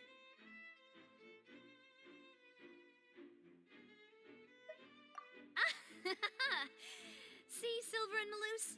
I told you they'd be different. Most astute of you, Demoiselle. I, too, think that the Traveler's response was most excellent. No matter how wonderful the script or how fervent the audience's expectations may be, the trials that go on stage here must be based in fact. And if that can be done, boss, then... All right, that's quite enough, Melus. Anyway, I like your answer. You pass with flying colors. Now, I need to make some preparations, following which our joint investigation shall commence. Wait! Since when did we become assistants? Oh, well... I can be the assistant, sure. Or your companion, if you like. That's more like it. Far be it from me to brag, but I believe that Demoiselle's intuition will be instrumental in uncovering the truth. You wish to save a friend from false accusations, and we wish to unravel the disappearances. In this sense, our goals are aligned. You have a point. You're quite the talker, aren't you, mister? And what about you over there? What do you think? You seem like you've got something on your mind. I have nothing to add. Oh, alrighty then. We'll be making some preparations first. Just be sure to let us know if they start revealing Lenny's tricks. Thanks!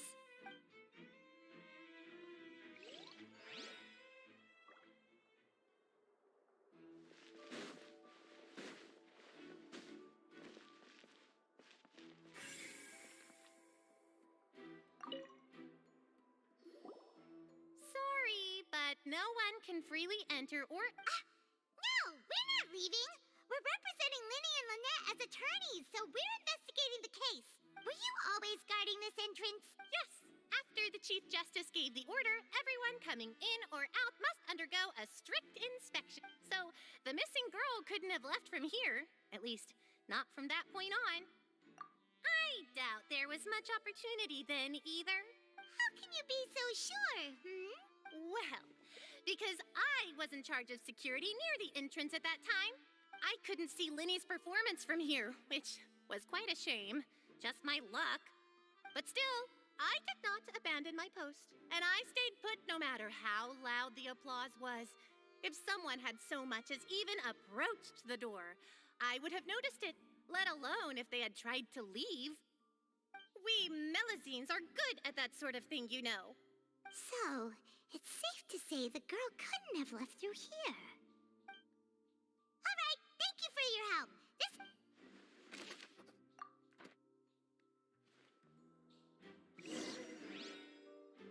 We've checked everything of note here at the performance venue. Paimon wonders how Linny's discussion with the guards is going. Let's go see, shall we? Understood. Then I will be going with you. Just so you're aware, I will be monitoring your actions and making notes as necessary. Very good. Thanks for being so agreeable. I'd pull a rose out of my hat as a gift for you if I could. You may spare the pleasantries. I'm just doing my job. You've arrived. Who's this? Me? I'm Spina di Rosula's guardian angel. If you've got a problem, I've got the firepower. Sorry, I got a little carried away there. Call me Navia. I'm a partner of theirs, and will be helping investigate this whole... And these are my companions. Would you mind if they join as well? Oh, new helpers? I would be most grateful. Well, let's just say we're tagging along. It's not every day you get to see the secrets behind magic performed on such a large scale. I appreciate your kind interest. Come with me. We'll be heading below stage. Huh? Below stage? Yes, a world of secrets is hidden beneath this magic box, prepared specifically for this switcheroo trick.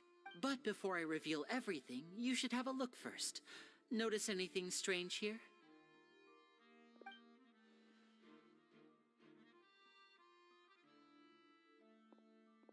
I'm not trying to be dramatic. Remembering the details of a trick will help you understand the methods used to perform it more easily.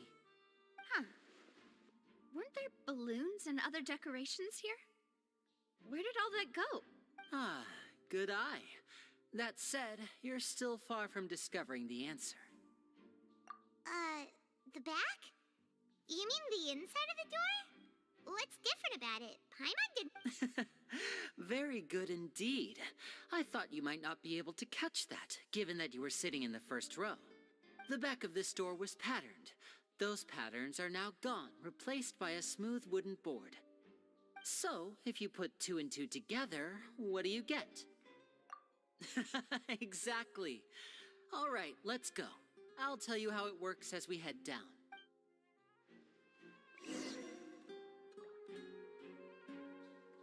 Oh, so there was a passageway under the magic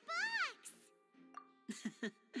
I knew you'd figure out most of it as soon as you saw this place. The 2 magic boxes are positioned right above the 2 entrances of the tunnel. See this flatbed trolley? The box with the lucky audience member in it would be shuttled over to the other side using... This trolley can raise and lower and even rotate, ensuring that the box will face in the right direction. I see. So that's the purpose of the box inside another box. Precisely. The inner box would descend after the audience member was put inside and be moved along the trolley, all while the outer box would remain on stage as if nothing had ever changed. So that's how you did it! Once the box was lowered, the trolley would store some energy through this device here, with which it would complete the rest of the steps.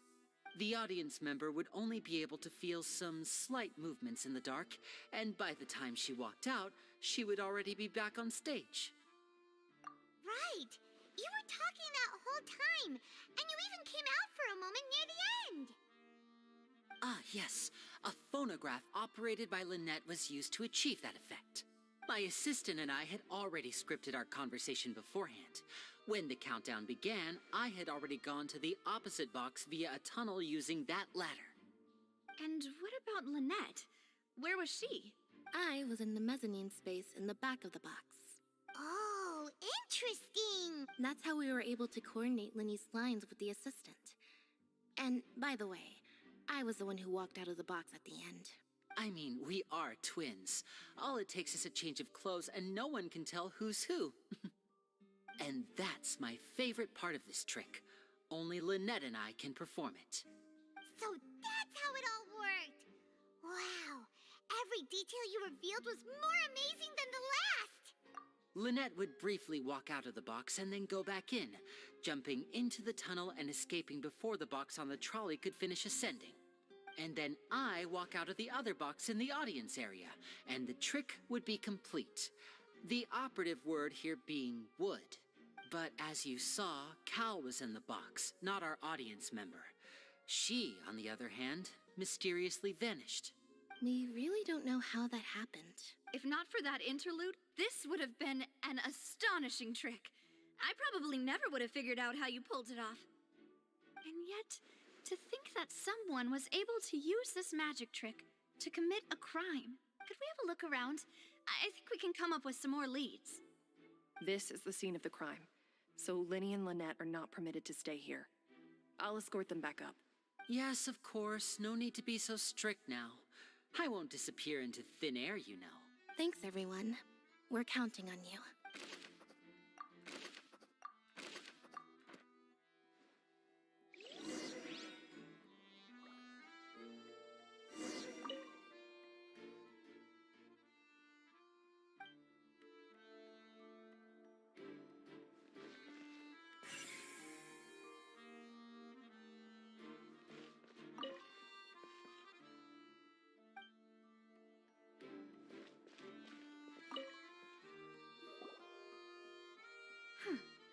Looks like a hook tied to the end of a rope.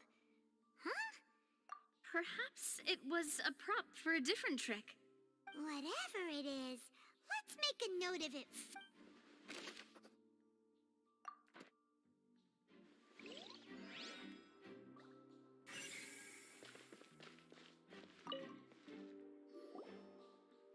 The floor is wet. Please be careful not to slip. Speaking of which...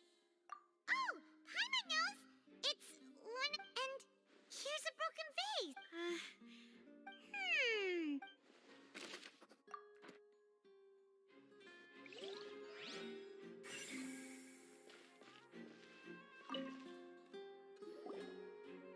Oh, these are the clothes that the lady...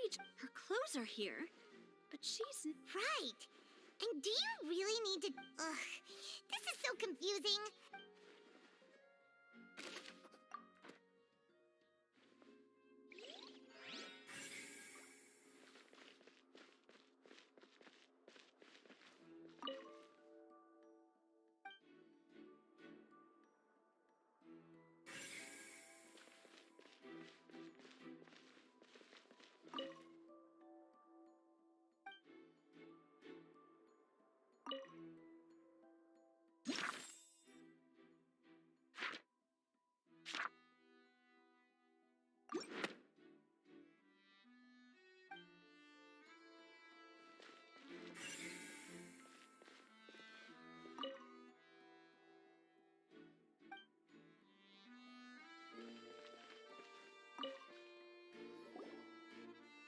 What is this place? It seems someone could fit through it. Alone, perhaps. But if they had to pull another person with them, the space would be too narrow. But there are no other ways in or out of here. Oh, you're right! Let Paimon write that down.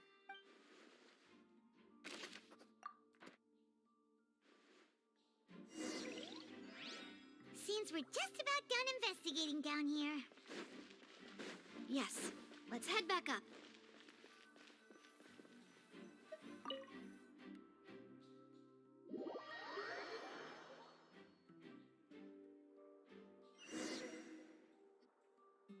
Well, we've ascertained the state of the crime scene. Let's find a place to sort out our findings once Malus returns. Seems to me that there are several things that don't add up here. Apologies for the wait, demoiselle. So, what did the guards say? Did the criminal escape through the vent? They believe the odds of that are very low, since the vent leads to the Opera House's basement. The guards have checked the area carefully. No one left through the basement during the performance or after the incident, and no one was found hiding there. So the tunnels become like a secret chamber then. You know, like the kind you usually see in novels. The plot thickens. Halsey's disappearance and Cowell's death are both quite inexplicable. No wonder Farina was so confident in her accusation. All the current evidence points toward Linny and Lynette.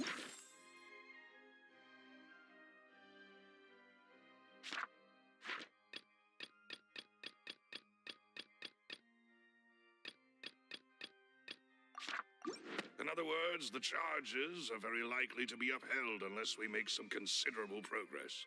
Charges and then trial. So if the charges are upheld, they'll announce a sentence? That's right. This is how a trial goes in the Opera House. During the proceedings, the Chief Justice and the oratrice will hear statements from both sides. That's right. This is how indemnitium is produced. The statements from both sides, the defenses from attorneys, witness testimonies, and even the audience's emotions will all be projected on the oratrice. To put it simply, it's as if the oratrice has its own will and is a judge in its own right. This also precludes any kind of favoritism on the part of the Chief Justice. Not that this has ever happened anyway. Once both sides have finished speaking, the Chief Justice will make his final decision. This, too, will be used by the oratrice as a reference. Then, finally, the oratrice will be consulted by officials. The result it returns is the will of justice itself. Huh? So that machine is the one that actually decides? Paimon thought Neuvillette called the shots. In practice, there is very little difference. Both have always come to the same judgment, which is why people have great faith in the Chief Justice. Yes, the guards also asked me to convey that none of us will be allowed to leave this place before the trial. Huh? Why? Because we've chosen to act as the twins' proxies. That makes us persons related to the case. They're concerned that we might be colluding with outside parties, or that we might find outside help to disrupt the case. And even if that were not so, it could prove problematic if we happen to spread key information about the case ahead of time. I'm ready to break out at any time. Whoa! There's no need for that! Paimon thinks they have a point. That said, are they providing food?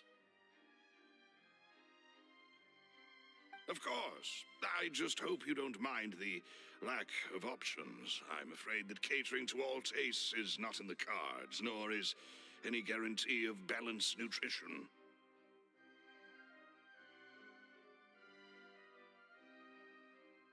In that case, let's just sort out our findings together here. Pity. I was hoping to take you to try some of Fontaine's famous desserts, too. I mean, what better way to properly think through our findings than over some tea and sweets?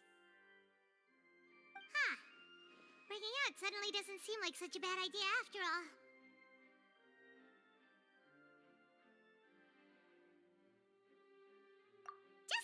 Just kidding! Paimon will still will do her best, even if there are no snacks. What do you mean, no snacks? Of course we'll have snacks. If we cannot buy some, then we'll simply make some.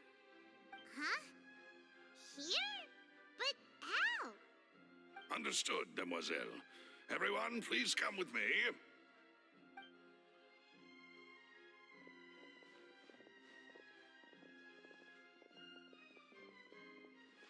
Wait, you're carrying a portable stove with you? Yes, I must be prepared to meet the Demoiselle's baking needs whenever the fancy strikes her. I have eggs, sugar, and almonds at the ready. Good work, you two.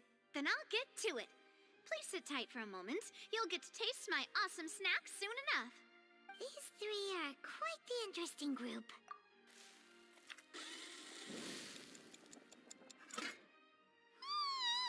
And Paimon thought it smelled good while it was still in the oven. From the way you had these two guys carrying all that stuff around, Paimon thought you'd have them do more during the baking process. But you ended up doing the entire thing by yourself. I was applauding. And I was giving encouraging smiles. Paimon was just thinking, aren't you worried about getting your fancy dress dirty beating egg whites and baking like this? Well, I don't underestimate anyway. Only... Well, eating... Tea is ready to be served. No need for... All right, then. However, we can assume that Linny and Lynette, the magician twins, could have committed the crimes, of course. Exactly! Why would they do such a thing right when everyone was watching?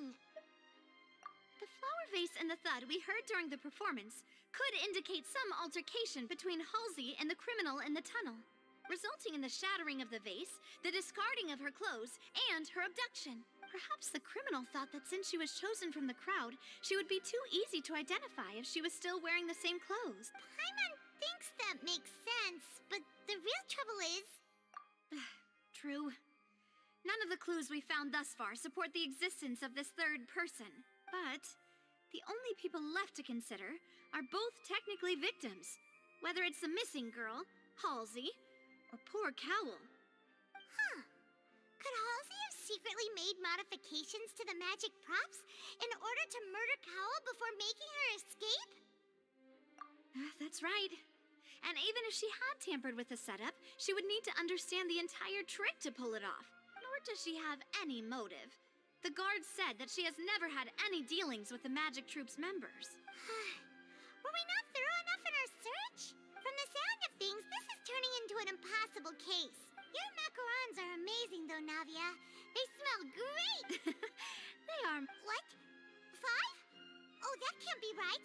Paimon only counted 3. Please don't worry about it. At my age of... No. Besides, Paimon knows that if she ate too many, then others... Wait. Even you don't believe If Paimon ate those 2 extra macarons, then All right, we get it. Maloose, set up... Huh? Making sure everyone gets 3 macarons? Exactly. We don't want to trouble you. As you wish, Demoiselle. And I have the egg, sugar, and almonds. Well...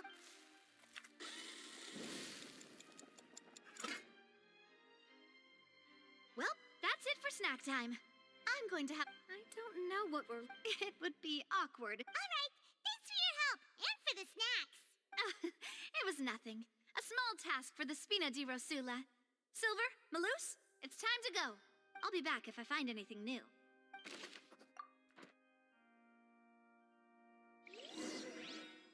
All right. It's time to put our heads together. We've got to get our defense ready for the trial. Oh, it's probably gonna be a long and difficult case. There's no point in worrying about that now. We just need to prepare.